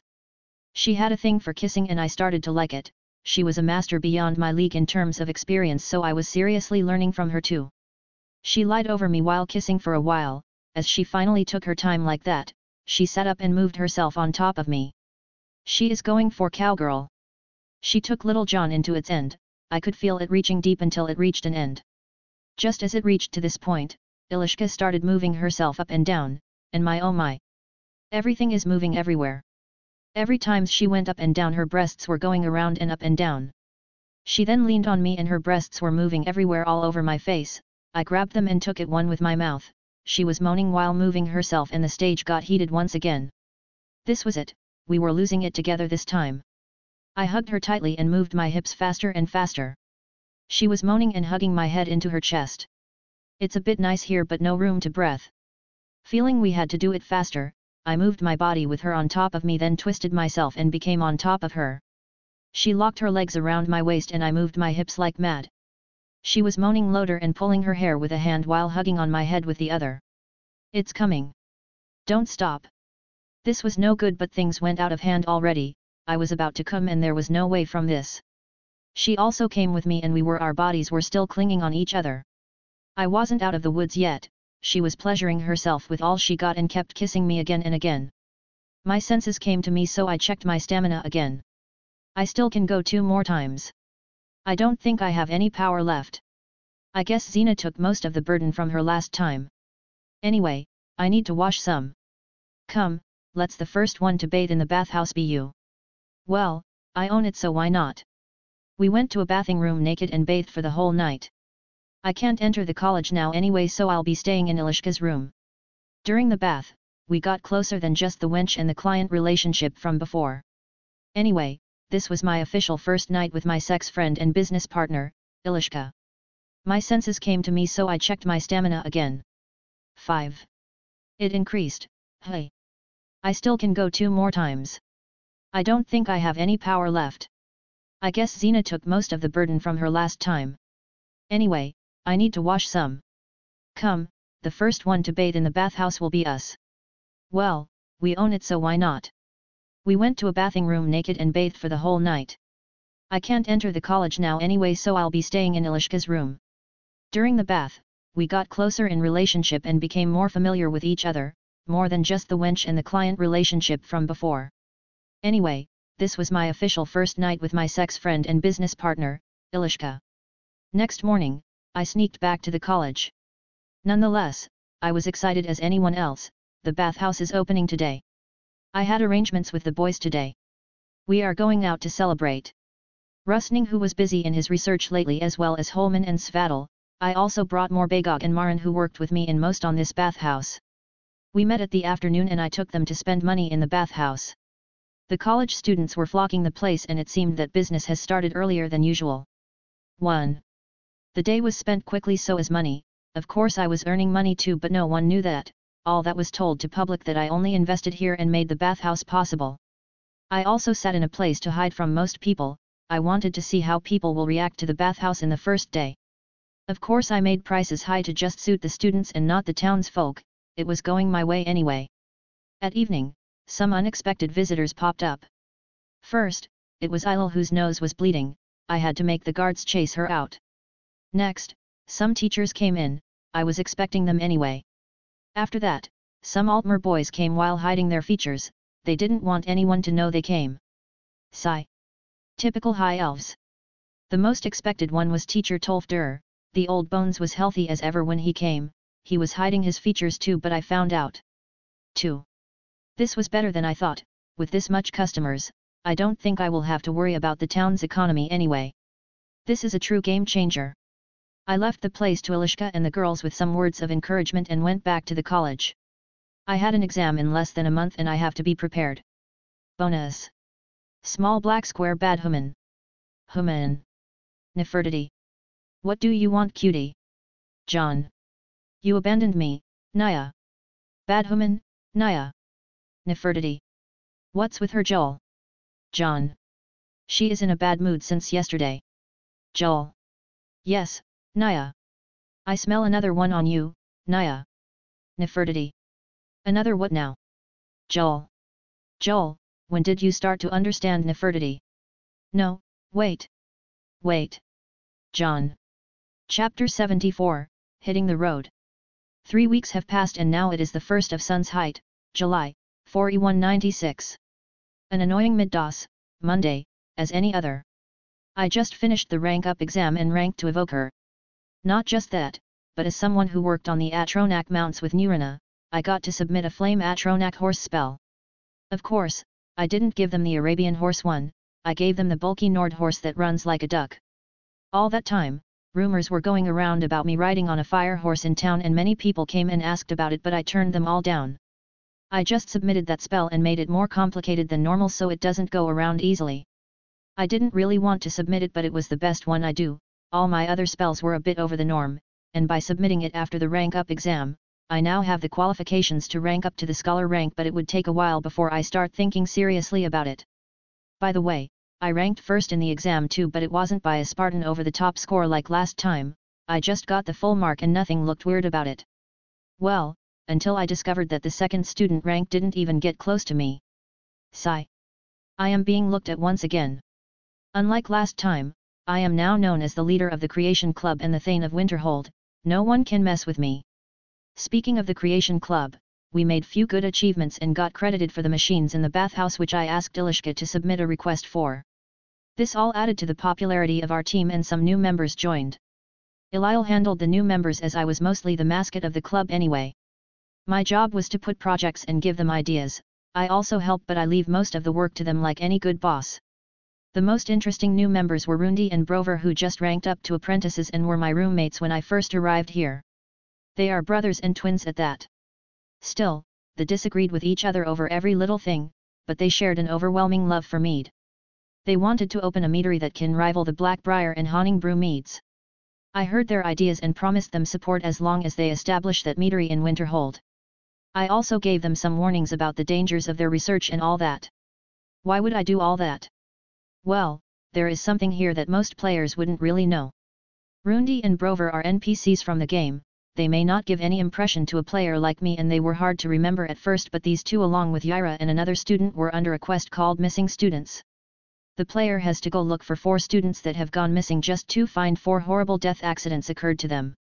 This is a college quest that got cut from the game, but one can actually find the corpses anytime around Winterhold. I intend to change that. Rundi and Brover are 2 good fellows and deserve saving. Yaira may be an arsonist, but she is a talented mage and a friend. I met the 4th student once, but I will at least give him an advice. The Creation Club was doing just fine now. But there is one more important news. We are submitting the 2 projects we worked on now. To submit such a project, we had to go through some regulations and paperwork, but we left that to Ilil. Perverts are good with paperwork anyway. The first project is the magic cammeter, which can measure one's magicka. It was met with some suspension at first, but I made sure it was working well by comparing it to my system. It showed nearly 520 MP, but of course I would keep that a secret to myself.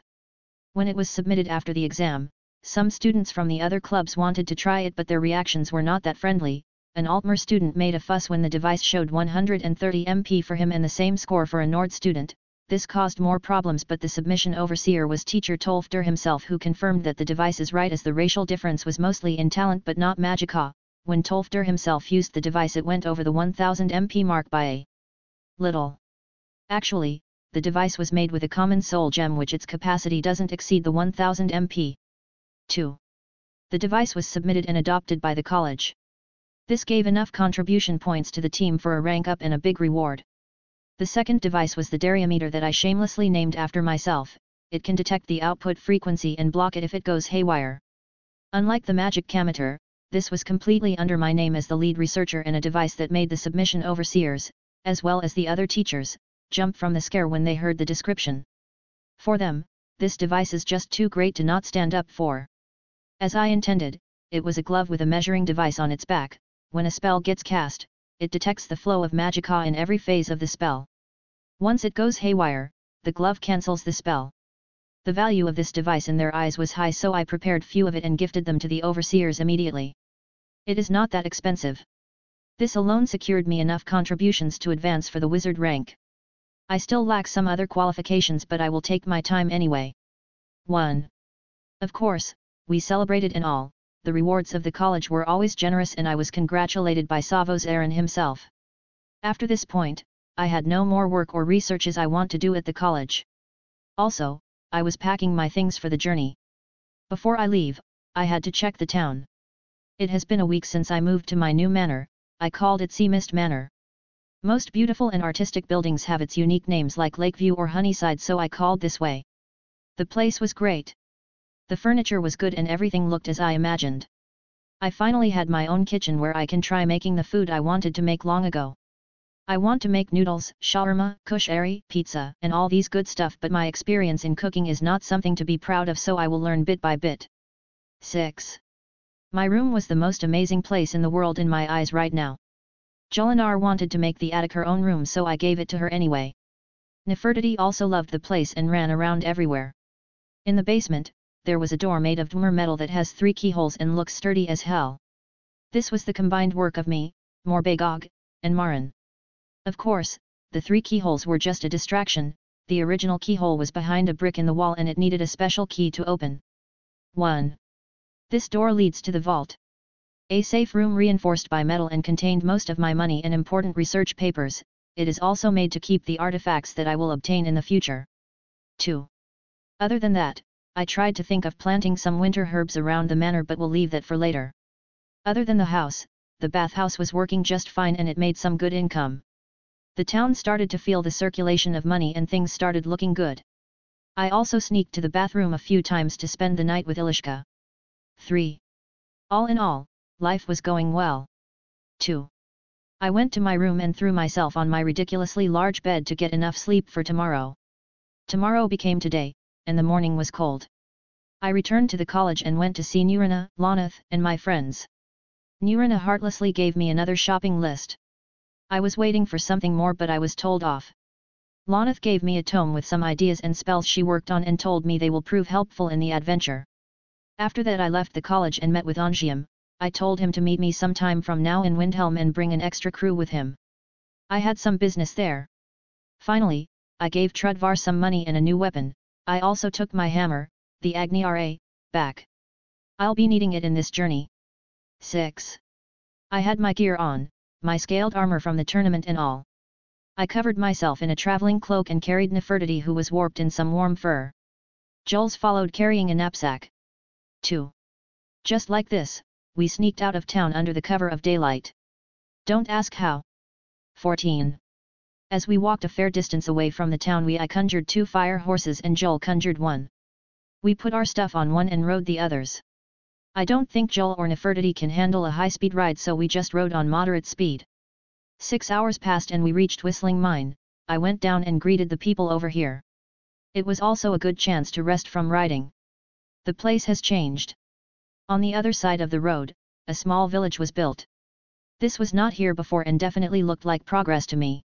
I think I can fund them to make an inn here. I didn't stay for too long. I wanted to reach the shrine of Azura before the sunset. The shrine is on top of the mountain that the cave is under. There is a steep route, but I will have no problems with it. Normally wolves live in this area, but one of the perks of riding a flame Atronak horse is that the wolves won't dare to approach. 4. The path leading to the shrine is found not far south of Whistling Mine and rises sharply to the west. To reach it, one should travel southeast along the path from Winterhold in the direction of Windhelm. If the weather is clear, it is possible to see a long way in all directions. After 2 hours of fast riding, the shrine showed itself sitting atop a stone fort-like structure that was supposedly built by Dunmer, who revere her. There is an altar in front of the massive statue. In front of this is where a woman Arania spends all her time worshipping. To the right of the altar on a level below is a small camp consisting of a small tent. We arrived right before the sunset and climbed the stairs to the altar area where I remember Arania spends her time. Indeed, there is more tents than I thought and some more Dunmer people who came for the pilgrimage as it seemed. I looked at the massive beautiful statue and felt the wonder of its beauty. I don't know who exactly built it, but they are artists. Azura of the Crimson Gate, also known as Azura, the Queen of Dawn and Dusk, Mother of the Rose, and Queen of the Night Sky, is a Daedric prince whose sphere is dawn and dusk, the magic in between realms of twilight, as well as vanity and egotism. Azura is one of the few Daedra who maintains the appearance of being good by mortal standards and presumably feels more concern for the well-being of her mortal subjects than other Daedric princes. She is one of the few Daedric princes who constantly maintains a female image, and is perceived accordingly. Although she is never overtly deceitful, the way Azura always gets what she desires in the end and how titanic events always follow her interventions can be portrayed as disturbing. 1. Her followers acknowledge that she is cruel but wise. While she is considered one of the good Daedra by the Dunmer of Morrowind, elsewhere she has been known to be allied with Malag Bal, who is known to the Dunmer as one of the 4 corners of the House of Troubles. The people of the Iliac Bay region believe that Azura bewitches some of her followers to become her lovers and virtual slaves.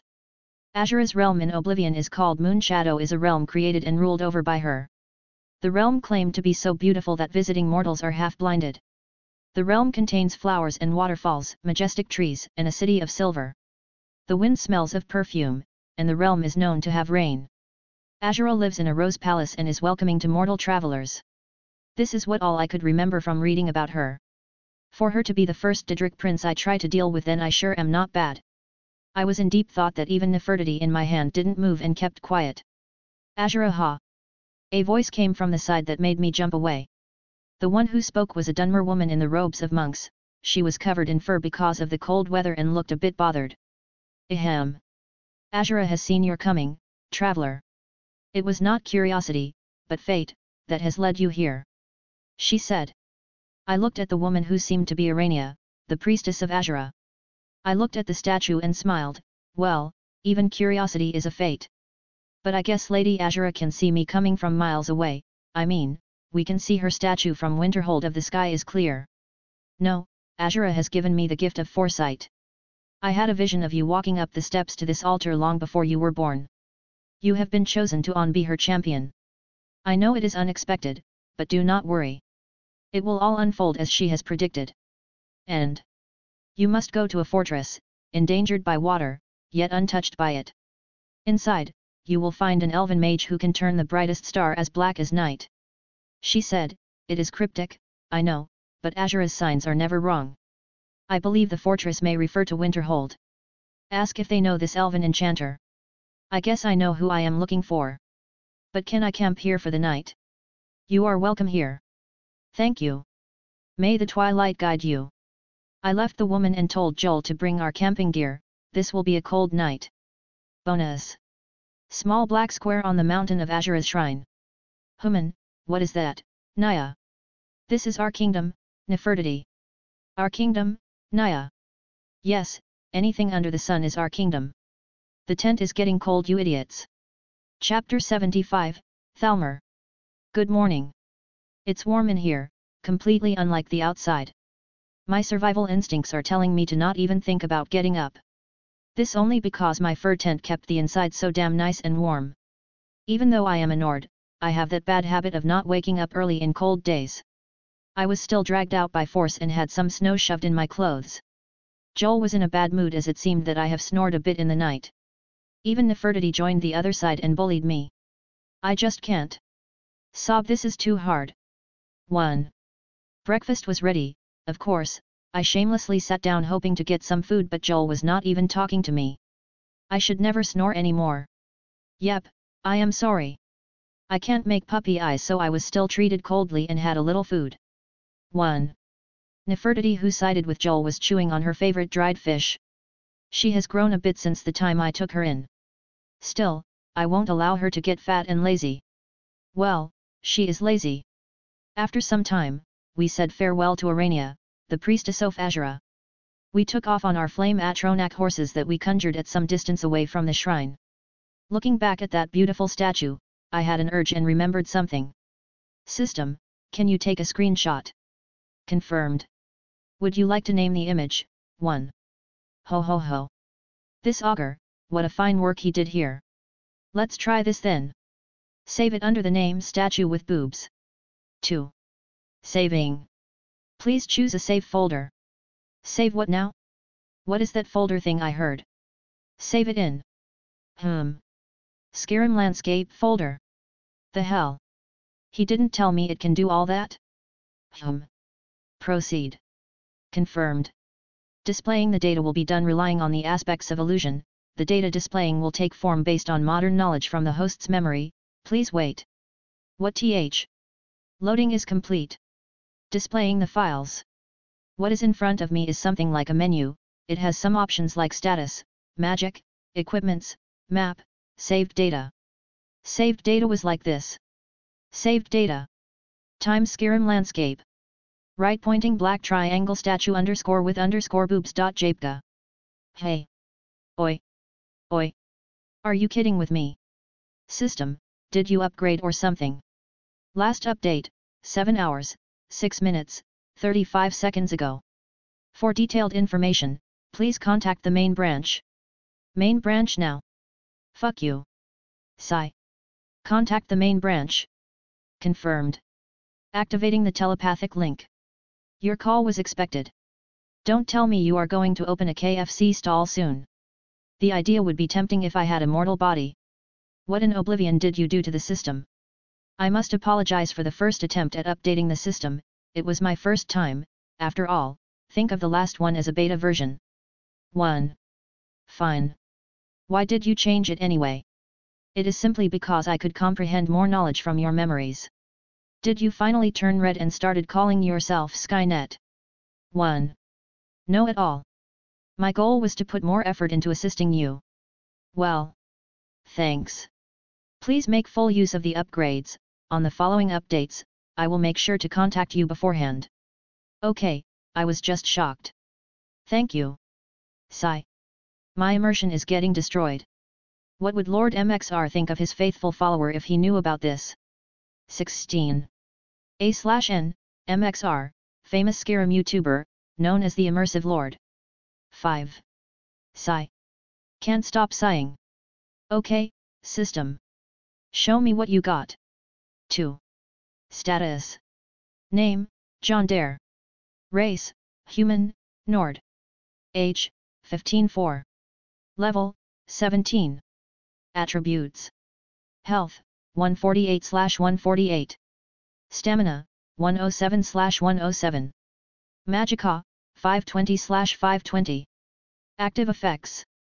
Astral damage, 19%. Nothing changed here. It just doesn't show magic anymore. Equipments. Equipments. Plus head. Plus upper. Plus lower. Plus accessories. Plus weapons. Ho ho. Let's check them all. Times head. Hood, black fur, cloth. Mask, black linen face cover, cloth. Times upper. Shirt, grey shirt, cloth. Curious, scaled, light, 50% resist magic, 3. Cloak, black fur, cloth. Gloves, gloves, light, MP consumption -10%. Times lower. Pants, black traveling pants, cloth. Boots, leather, muffled, light. Times accessories. Ring, Neurona's ring, Magicka Regan 150%. Necklace, Amulet of Talos, thumb cooldown -50%. Times weapons. Saber, Skyforge steel, paralyze and burden enemy gear, 2. Warhammer, Agni Ra, steel, sun damage. Dagger, steel. 1. Damn. My fetish for wearing black clothes is showing its full might here. I approve. Good job, Augur. I think I already know the map and the magic, but I want to see the new spells. Mysticism. Necromancy. Reanimate. Supply undead. Corpse explosion 3. Alteration. Object. Stun-esken, Flam-esken. Acceleration, moved from mysticism, time. Binding. Restoration. Sun. Sun rays.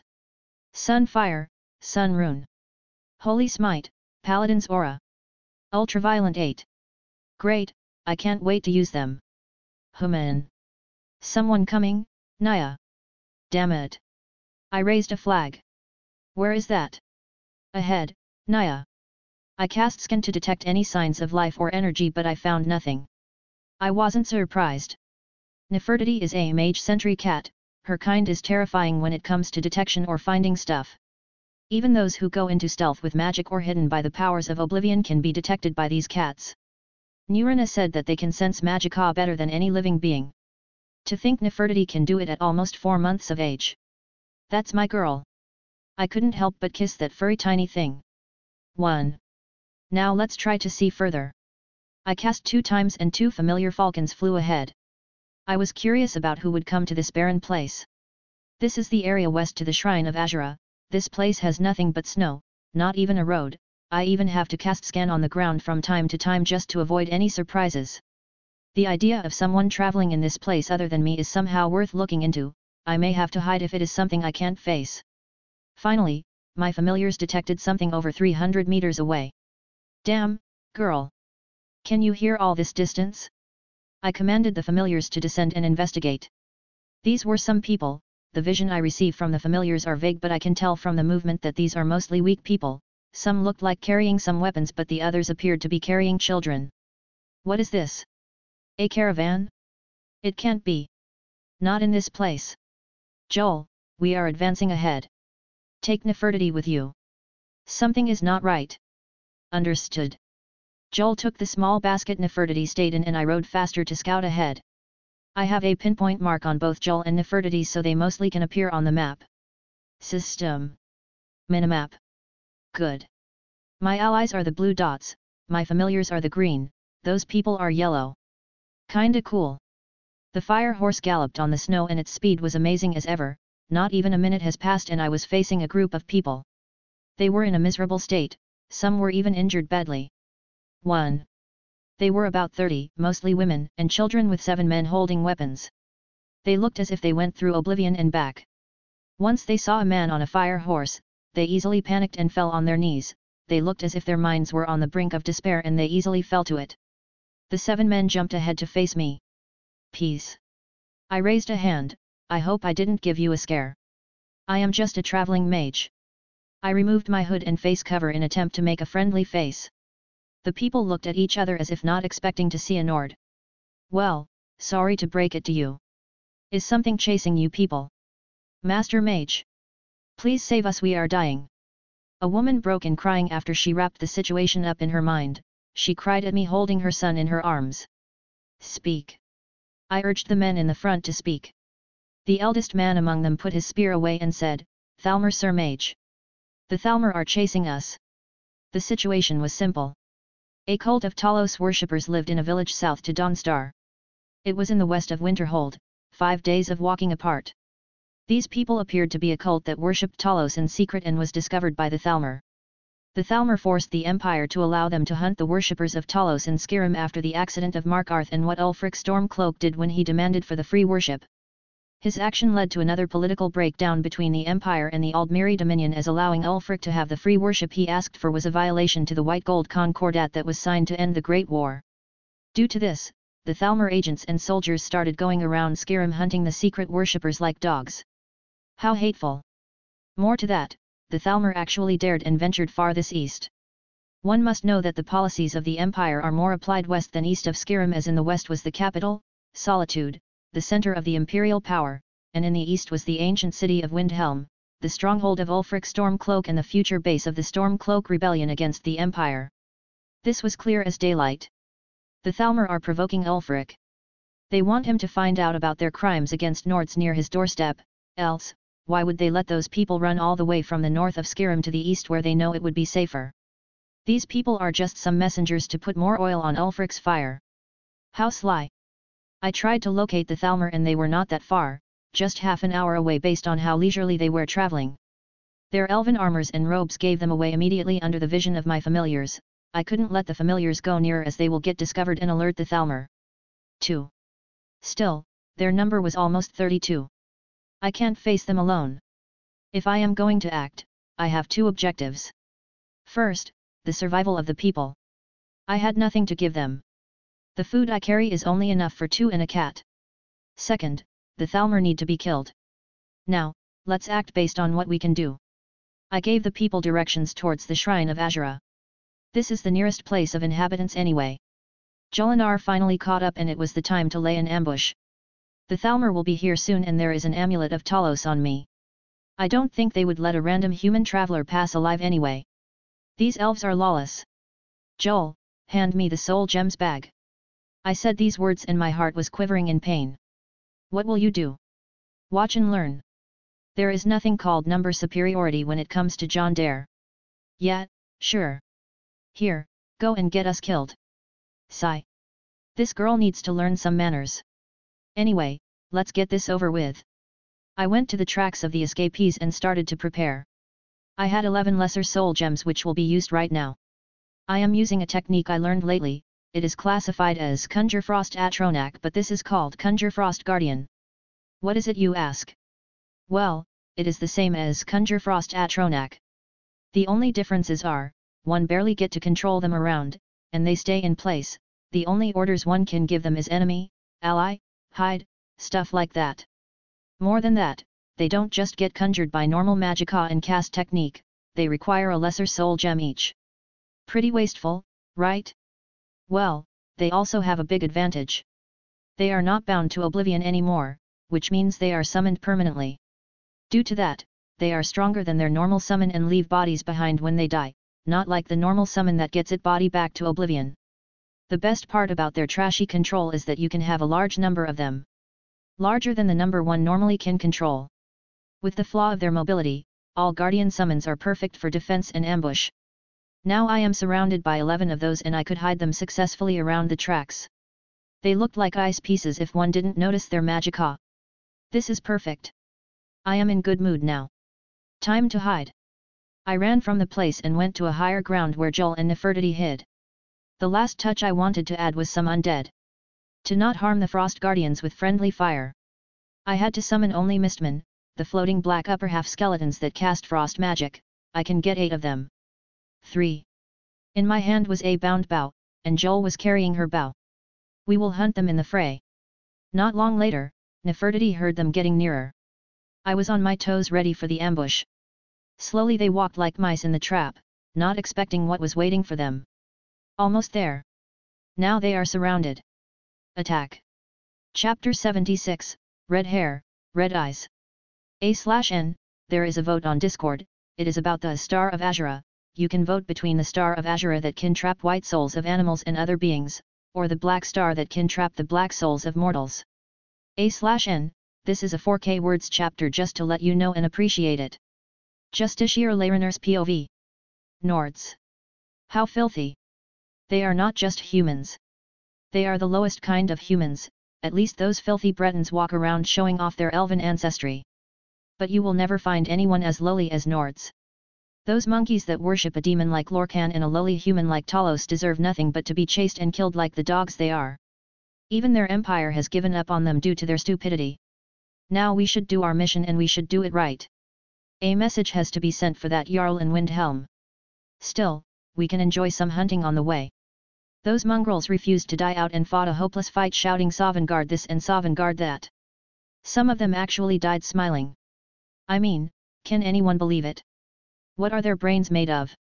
I wouldn't have even believed they have ones until when I cracked a head and looked into it. They always fight. They are getting on my nerves and under my skin. They just need to be eradicated once and for all.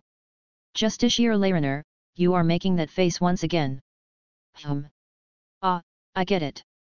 I apologize Justiciar Ronral. I just get into a dire mood when I start thinking about those mongrels. They are giving us this headache running around this damnable wasteland.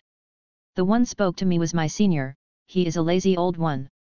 Promoted to a Justiciar 16 years ago yet with no achievements whatsoever, even though he was said to be talented, he is being chased by his ghosts from the Great War and drinks them away. Pathetic and worthless. Now his worth is nothing and all he does is beginner's work. 2. Don't we all get sick of them? You may have been promoted recently but don't let it get into your head. He said, those Nords may be worthless as far as the word worthless can get, but you should never look down on a cornered rat, you don't know how fierce a cornered rat can fight. Blah. Here he goes again with his nonsense. Hey. What can those lowly trash do? I apologize in advance but you guys will have to write a detailed report on how will I slaughter them and rip them apart. The one who spoke was Ceylon, an arrogant fool who was promoted with me. I don't know why would I get chosen to do a mission with these two fools. Easy there. We need to at least make sure that 1 or 2 of them get to that shithole they call Windhelm. Don't forget the mission we are on. I have to remind them not to go overboard and ruin this damn mission. I am not worried about Ronral since he barely does anything useful anyway, the one who I am worried about is Ceylon, he is a psychopathic fucker that loves nothing more than hearing screams. What does a girl like you know anyway? Ceylon said, if I acted like a wimp and didn't do anything serious, I may get stuck in this job for who knows how many years. He was speaking ill of me and Ronral in the same time. Hey. Well, let's see what am I going to write about you in the report. You shouldn't talk like that Justiciar Ceylon. Ronral rode his horse between ours. Those Nords you want to kill dearly are nothing but people who are going to perish sooner or later. You should set your eyes on the bigger picture. Bigger picture? I asked. I am sure after you two got promoted you heard about those people who call themselves the hidden clans of Skyrim. They are the true power behind this land, something you have to be wary of all the time. Hidden clan? Humph. They are just Nords, bound to die under my sword like any other Nords no matter what they call themselves. Hidden clans. Companions. Such vulgar names. Ceylon kept going with his haughty act. Can't we just kill him here and tell the soldiers not to talk about it? But I have read the report about the hidden clans, pretty mysterious tales were written about them, giant's blood, beast blood, fire blood, Akaviri blood. Too many bloods. 1. It seemed that they are powerhouses with unique blood lineages that for some reason hid from the political world and kept moving the undercurrents from the shadows. Even though they are Nords, they are not that stupid. Let's see what this Honorhall fool knows about them. I have read the report about them but many things appeared to be classified. What does Senior know about them? I just threw that thing away, hidden clans my ass. Ceylon interrupted me rudely. No one even was talking to you Justiciar Ceylon. I said without even looking at him, worthless dog. You. Ceylon was grinding his teeth. That sure hit the mark. Calm down you two. This is not the manners Justiciars should show, especially in front of soldiers. Honorhall said, sigh. Regarding your question Justiciar Larenar, the hidden clans are forces originated from the ancient 500 companion of Isgramor, an Atmoran, ancient Nords, murderer who eradicated a lot of elves and created a nation for the current-day Nords. Those clans rivaled the old Famur, Snow Elves, and Wumr, Deep Elves, pushing them out of power in Skyrim. After these wars, they established themselves in small clans away from the Atmoran cities until they increased in number and varied in bloodlines. Some clans kept their bloodlines since the olden ages but mostly died out, some went into public, some combined their bloodlines together, and some adopted Akaviri invaders of the Tsaisi invasion of 1E2703. All in all, these powerhouses are not your run-of-the-mill Nords. They are fierce fighters with small private armies and mysterious powers. TCH. Ceylon was dissatisfied with what he heard. What are the standings of these clans with each other Senior? I asked. They can be turned against each other when they see the threat from each other. Some clans don't mind us like those from the Bloodsail and Stormfist clans. Some doesn't even tolerate us on Nirn like the Moonblade clan. The known factions like that college and the companions are also considered some powerhouses but can't give any scary vibe like the hidden clans. I know all that but Honorhall has a sensitive spot I heard rumors about. Let's torment him a bit. What about the Firemane clan? Honorhall froze. His expressions darkened. Hee. Looks like I hit the spot. The atmosphere around him changed quickly and he felt like another person. Even Ceylon, the bastard that can't read the mood, whipped his scornful look away and tried to listen. Senior. Hey. Honorhall woke up from whatever he remembered and looked at me. I was asking about the Firemane clan. I feigned innocence and asked. Honorhall looked at me with an annoyed look. He took out his wineskin and poured some in his mouth. He clearly knew what I was doing. Firemane hey. Are they something worth mentioning? I heard they are just some pity horse breeders or... Ceylon started running his mouth to keep up with my provocation. I guess that's the only thing he can be of use in. I felt that Honorhall was glaring at him which caused him to swallow whatever he was about to say. When you go against the firemans, make sure to run your way instead of running your mouth. Honorhall turned hostile immediately. 3. His mood turned dire in a second. I guess it went well done, and now Ceylon will take all the scorn from Honorhall, or that's what I thought. Honorhall just sighed and drank another mouthful. Firemans, hey. Honorhall actually talked about them, they are the worst of them. Unkillable bastards, for years they were a thorn to our side. They broke the rules of the clans and participated in the Great War just because they thought one of their kin died at our hands. Without them, the Empire would have lost an equal loss to us in the last battle, and it didn't just end there. They started showing up in Hammerfell and caused a big disturbance, until that cursed day. What cursed day? 15 years ago, a woman from the Firemans got married and settled in Hammerfell. She was one of the Patriarch's daughters and someone who killed a lot of Dominion soldiers. A rumor spread that time when I was still a newly promoted justiciar about this woman being pregnant with a dangerous child. Some sort of prophecy that was kept classified. Orders came to watch that woman until the day she gives birth and sees the child. The woman and her husband, however, were aware of our spies and disappeared without a trace for a year. Until the husband, a former Blade agent, appeared in the most flashy way possible. He assaulted our ships stationed in Iliac Bay and burned everything to ash, buying enough time for his wife to run away to Cyrodiil before escaping the other way himself. A man attacked Dominion ships, burned them, and escaped. Ceylon said as if trying to mock Ronral. Yes. Ronral appeared to have no power to argue with Ceylon and continued, I was assigned to chase the woman with many other soldiers, we chased her all the way to the borders and almost clashed with the Empire because of our haste and ignoring to the regulations. It was a long chase that took many days, until the day we cornered her just before she reaches Skyrim in the city of Bruma. What happened in Bruma? A bloodbath. She was not alone as it seemed that she united herself with a friend. We thought the 1 or 2, no matter what the number is, they can do nothing against us. We thought so. Ronral said and sank into deep thoughts once again. What happened after that? What do you think? We were like moth to flame. That woman killed many pursuing teams along with the man with her. It was one-sided. Few were lucky to survive, I was the luckiest. So you let the criminal escape. Ceylon started acting like himself again. I think we went too far with Ronral today. Escape? No, we didn't, we couldn't. If that child was allowed to live, what kind of terror would he bring on us? No, we didn't stop. She was pursued into Skyrim, by the Nords themselves. We spread the rumor about the child and all the clans cut ties with the Firemans, except for the Moonblades. But what can 2 clans do against the full might of all the hidden clans? The woman was cornered near Riften for weeks. No one assisted her and even the man she brought ran away with the horses. 3 weeks later, she was found on the brink of death, and the child died from starving. When we tried to execute her, the clans retreated from the siege by an order of some monks who live on High Hrothgar, they are called the Greybeards. Our force clashed with the Firemans and we couldn't hold on, so we had to hand her over to stop the fight, which later proved to be a big mistake. Mistake? Yes, if we killed that woman that day, we wouldn't have suffered her wrath after that. What did that woman do? She burned the sea. Burned? The sea? I think I heard about this somewhere. Are you talking about the Bloody Hilda? Ronral nodded and didn't say anything. The Bloody Hilda. The pirate who clashed with the Bloodsails clan and the Dominion ships for years in the northern waters, it was almost 14 years ago when she appeared. She killed and burned a lot of ships. The Empire itself had to interfere to stop her. This was a big accident and many losses were recorded. It was said that rare treasures fell into her hands.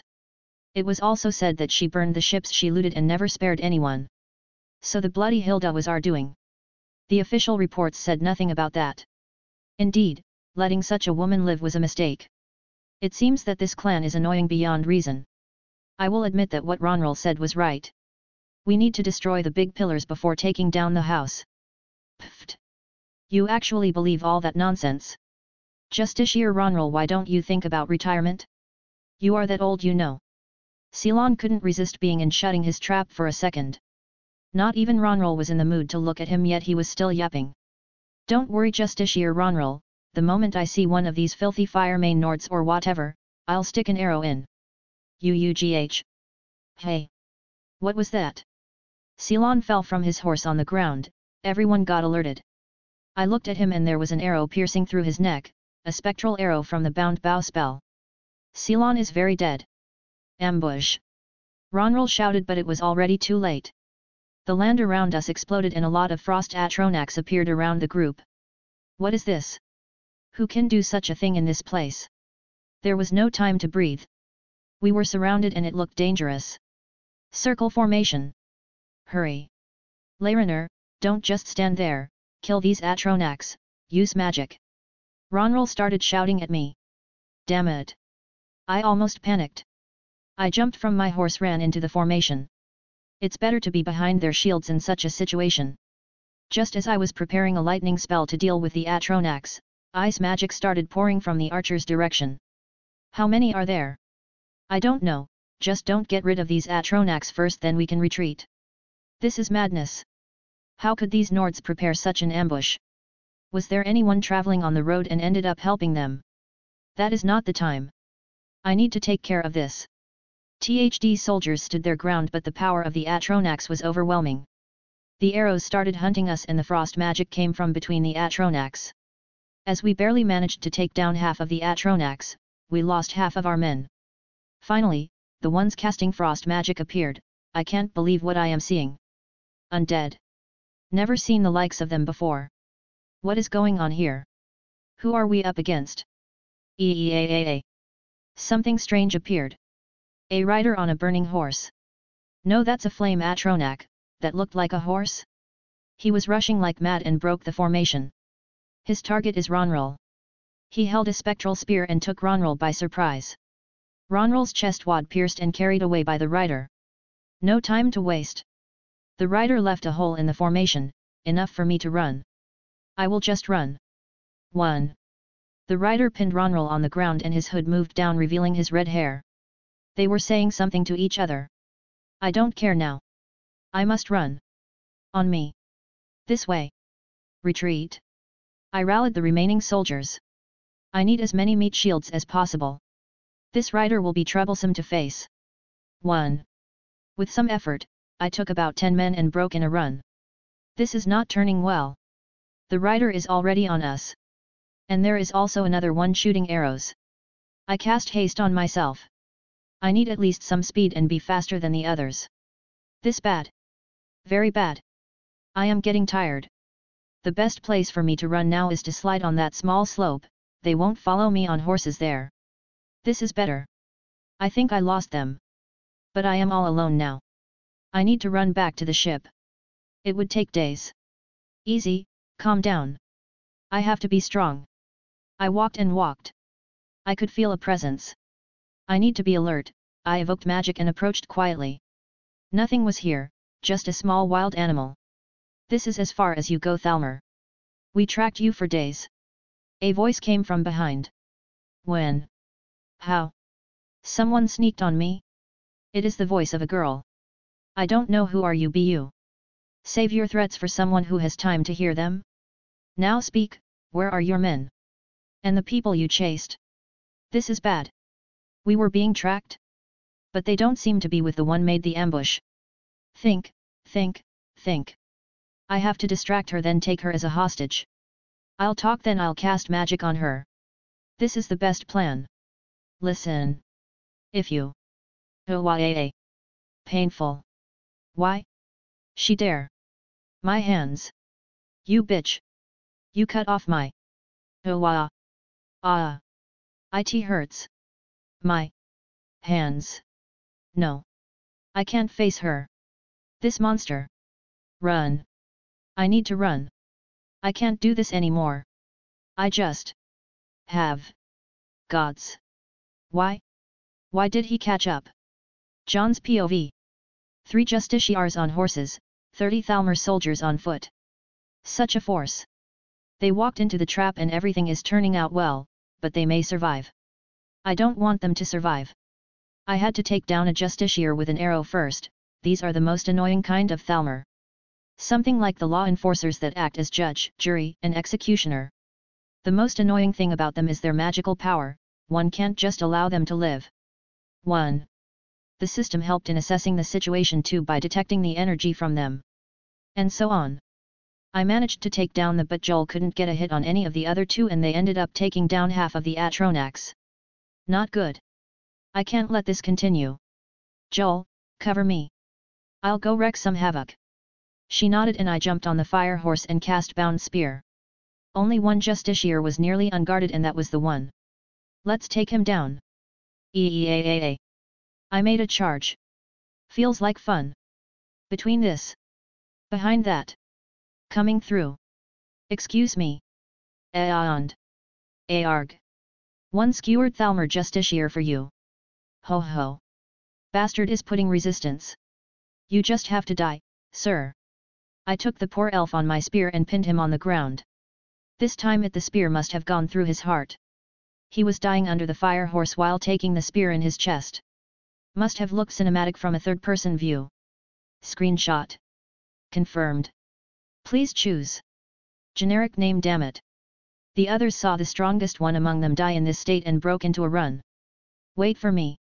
Red. Hair. The justiciar I took down was still clinging to life and held my spear. Red. Hair. Blue. Eyes. Fire. Mane. Oh. Why are those guys so famous? First the pirate and now him? Anyway, nice to meet you. I mocked him but his face looked grimmer. He was dying anyway. Can't let you live, he said while trying to evoke magic. Too bad. I evoked Force Bullet as it was my fastest spell and cast at his head 3 times. Looking at him. Yab. Very dead. Disfigured and all. Don't waste the time here. Let's kill the rest. Joel was excited as ever. Killing is her hobby after all. Let's go. I rode faster than Joel, who rode slower to shoot her arrows easier and also was pulling Move, our luggage horse. The Thalmor were dispersed and didn't even organize their escape. They were easy to hunt. The last one was the female justiciar. She seemed to have slid on a small snow slope. Well, not bad. I will follow her on foot then. Joel, go around the slope and be careful, pinpoint me. Joel cast pinpoint on me so she can feel my location. Our cooperation is the best. Now. Let's get this little Thalmor. On the slope I am sliding, That was fun. Let's look for that one. Is she here? Nope. There? Nope. Where did she go? Oh, there. Something must have caught her before me. Gotta be careful here. You bitch. You cut off my. Oh wow. Wow. A girl did that? Scary. She has 2 swords. Curved swords. Now I can't let her see my face. Let's just put the face cover for now. I show myself up but the Thalmor justiciar girl tried to run my way only to see me and fall on her knees. Too much for that elven superiority, isn't? I couldn't help but mock. The girl with swords looked at me and she appeared to have put a white face veil too. But. Damn. Black hair. Pale skin. And red eyes? 6. Well met. I said, completely forgetting the justiciar girl I was planning to kill. The girl nodded to my greeting silently. She is the same height as me, tall for a girl, wearing an expensive-looking classy white robe and looked so calm and peaceful, unlike what she did. Cutting someone's hands like this was brutal. I was chasing this Thalmor justiciar or whatever, really was going to kill her. Well, if you want to kill her you can go ahead, or we can kill her together, or let me kill her. What do you think? 1. I still need information about her team and the people they were chasing. The girl said in a very enchanting voice. I was not sure of what kind of girl that is. Already taken care of. Met the people less than an hour ago and gave them directions to the shrine of Azura. I said, of course I killed of her team. The girl raised her brows and looked at me, not believing what I said. The Thalmor girl, however, rushed at me screaming, you demon. I kicked her abdomen and sent her on her butt. They killed all these Nords and now is calling me a demon for returning the favor. Reminded me of my past world all of a sudden. Will we let her bleed out, or kill her? I asked. By all means, be my guest. The girl gave her blessing. Okay. A painful death it is. Smile. I approached the Thalmor girl who was looking at me with all the hate in the world and raised my fist. I was finally trying this spell on a living target. I evoked my original expert level spell, Thunder Cookie. My right fist turned shining with a bzzzt and I punched at the girl. Boom. It was splendid. The Thalmor girl's upper half was nowhere to be seen, and a cloud of light snow formed around the place but went down rapidly. Haha. That was one painful death. I was proud of what I did. The swords girl looked at me and was shocked. I am not sure, but that was a painless death. She said. What? Really? Yeah, it took less than a second. Come on. I was dispirited, I mean, look at the mess it caused. How can that be painless? Well, I guess everyone has his own standards of pain. She is right. I like her attitude. Anyway, after that kill, all that is left was a boy with red hair, a girl with red eyes, and a trail of red blood in between. Chapter 77, Mount Anther. Jon's POV. The scene didn't change much. Just me, the girl and the corpse, half corpse. The only thing that was added to the scene was 1, 2, 3, 12, 13. 13 more figure dressed in white and covering their faces, they appeared out of nowhere just a few seconds after I blew the justiciar into bloody goo. Their looks were unique yet similar to each other. I haven't seen an eye color like this before, but it may be light grey, don't know. They also are holding strange weapons. Some look like war picks and others have chains in them. Kinda looked like ninja weapons, but I know ninja weapons and these clearly are not. The people themselves gave off the air of Nords, but they didn't act like Nords, which made me not so sure if they are Nords or another race. 3. But it is a weird scene nonetheless. A girl with red eyes and looks like a lady from a prestigious family, standing and guarded by 13 weird shinobi-like people who probably share the same ancestry. 3. Are you alright, young miss?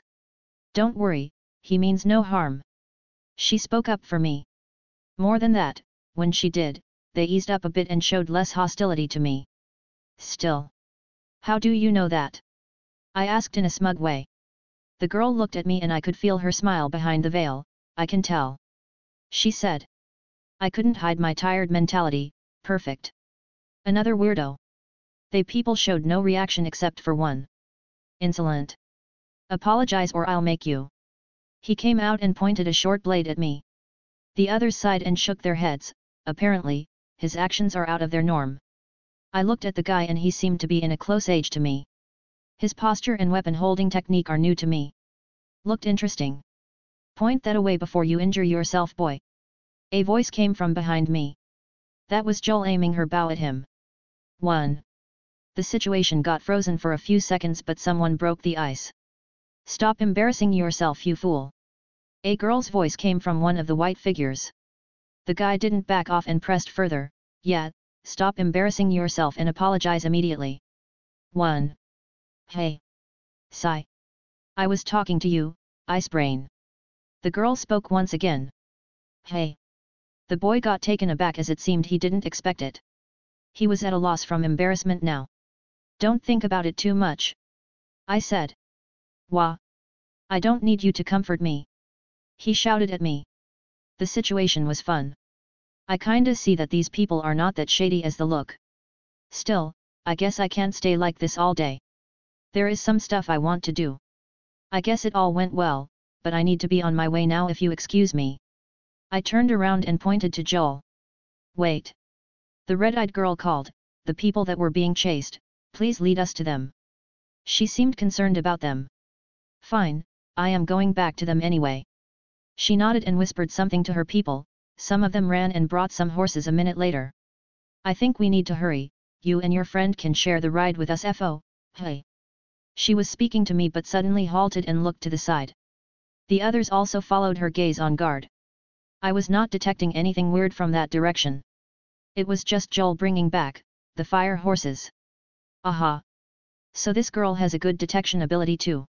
I felt I looked down on her a little bit. System. Show their levels. The girl was, that's stronger than me. The boy that acted hostile towards me was. The others varied between and. This is some serious force.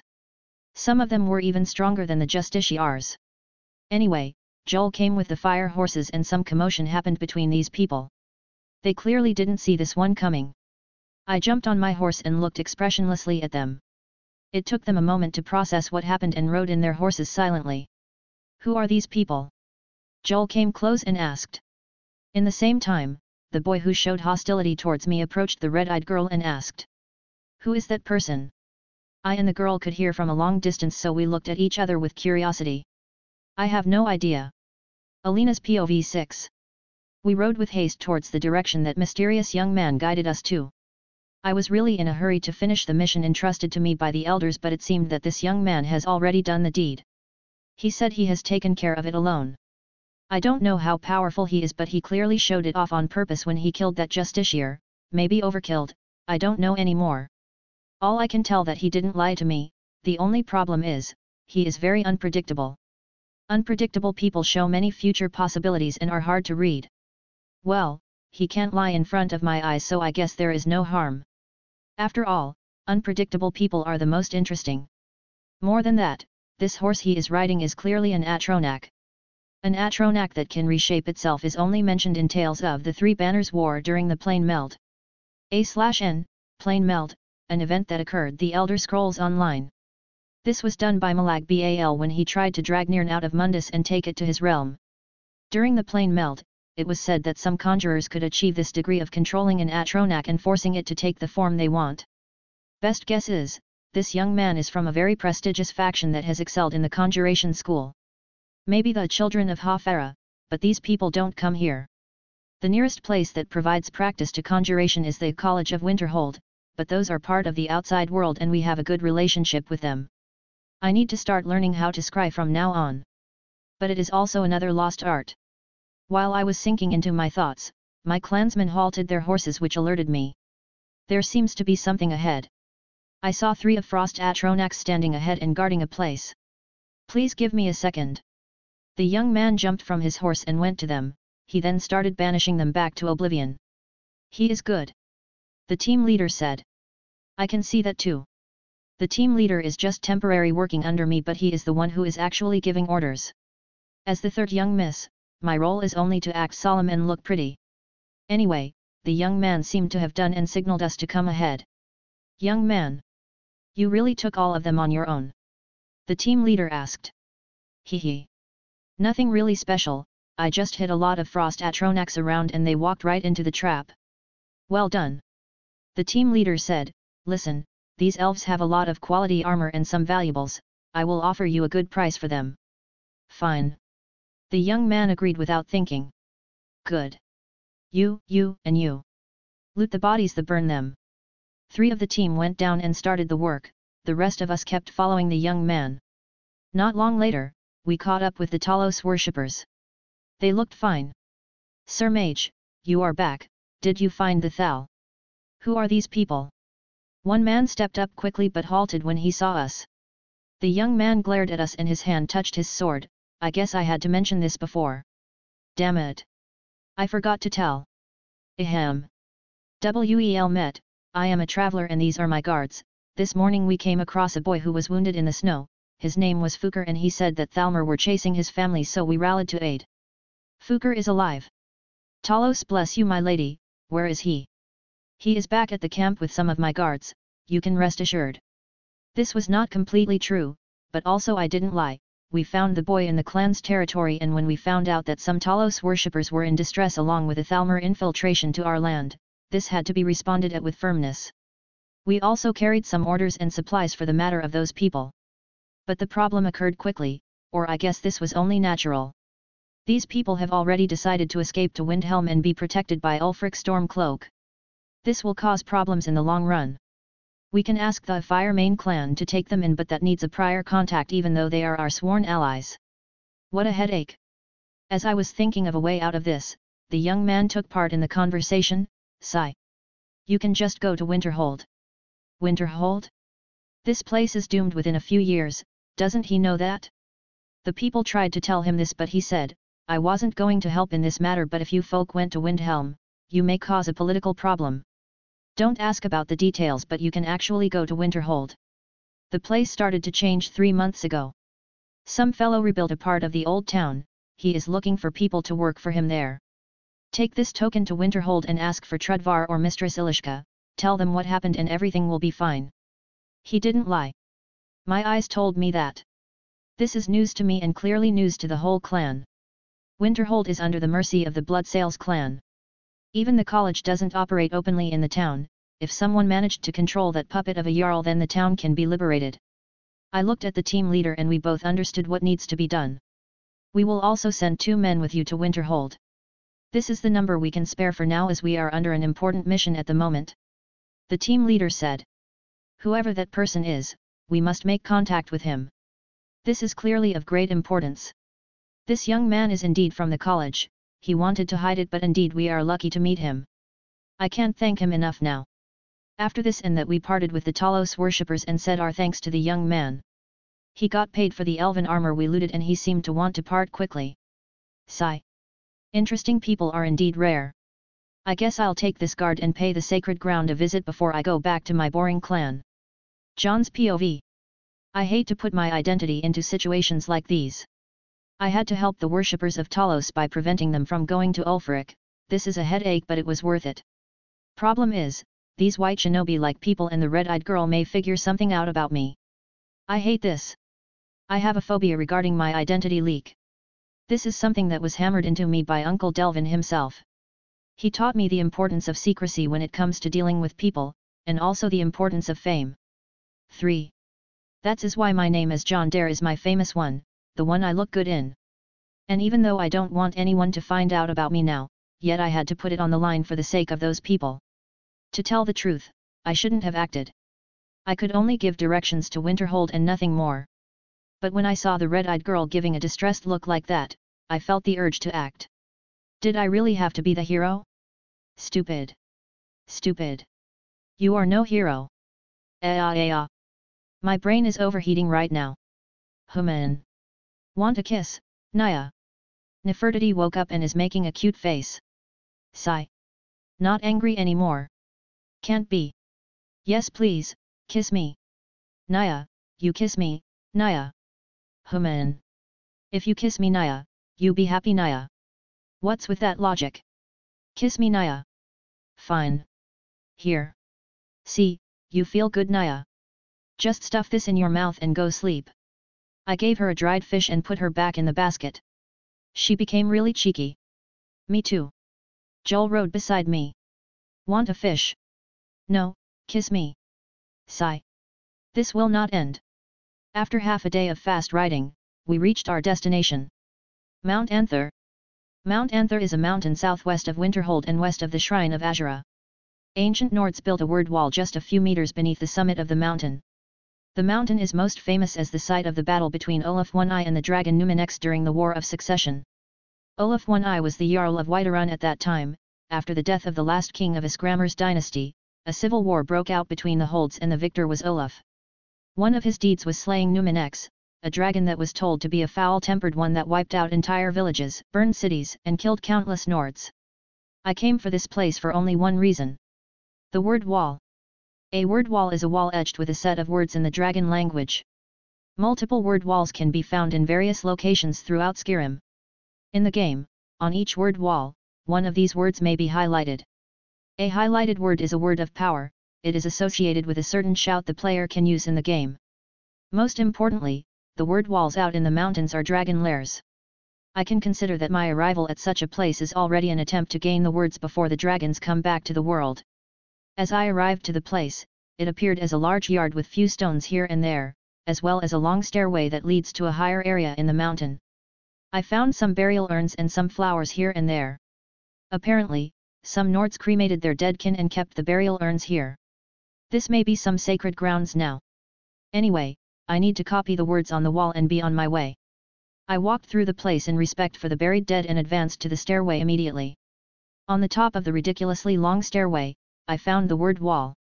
A half-circular stone carved in the mountain with Nordic decorative carvings on the top and draconic alphabetical runes all along the wall. This is it. Just what I was looking for. What is that nonsense? Joel approached the wall and looked at the characters she did not understand. You ignorant. This wall is priceless, the amount of knowledge recorded here can't be valued with a normal human sense of value. What do you mean? Every word on this wall is a possible word of power, but there is only one I am looking for right now. It should call for me. Where is it? Will this be like the game where the word calls for the player or I should find it on my own? Wait. Here. This word is emitting power.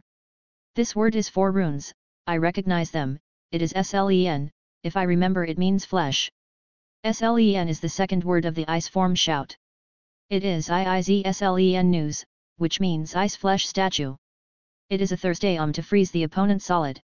I haven't practiced this Thursday yet. But it's ridiculously strong. One can turn a man into a solid ice statue, a mammoth onto a preserved mammoth. It may be used in preserving food. Okay, I'll stop right here, there is already a spell for that. Anyway, I need to understand this word like in the game. Any ideas? Should I call the augur? No, not yet. I'll just channel magicka to the word, let's see. What is this? Why does it? Wah. Arg. John, are you okay? Can you hear me? I can hear Joel but I feel I can't. My flesh. This is the flesh. The word.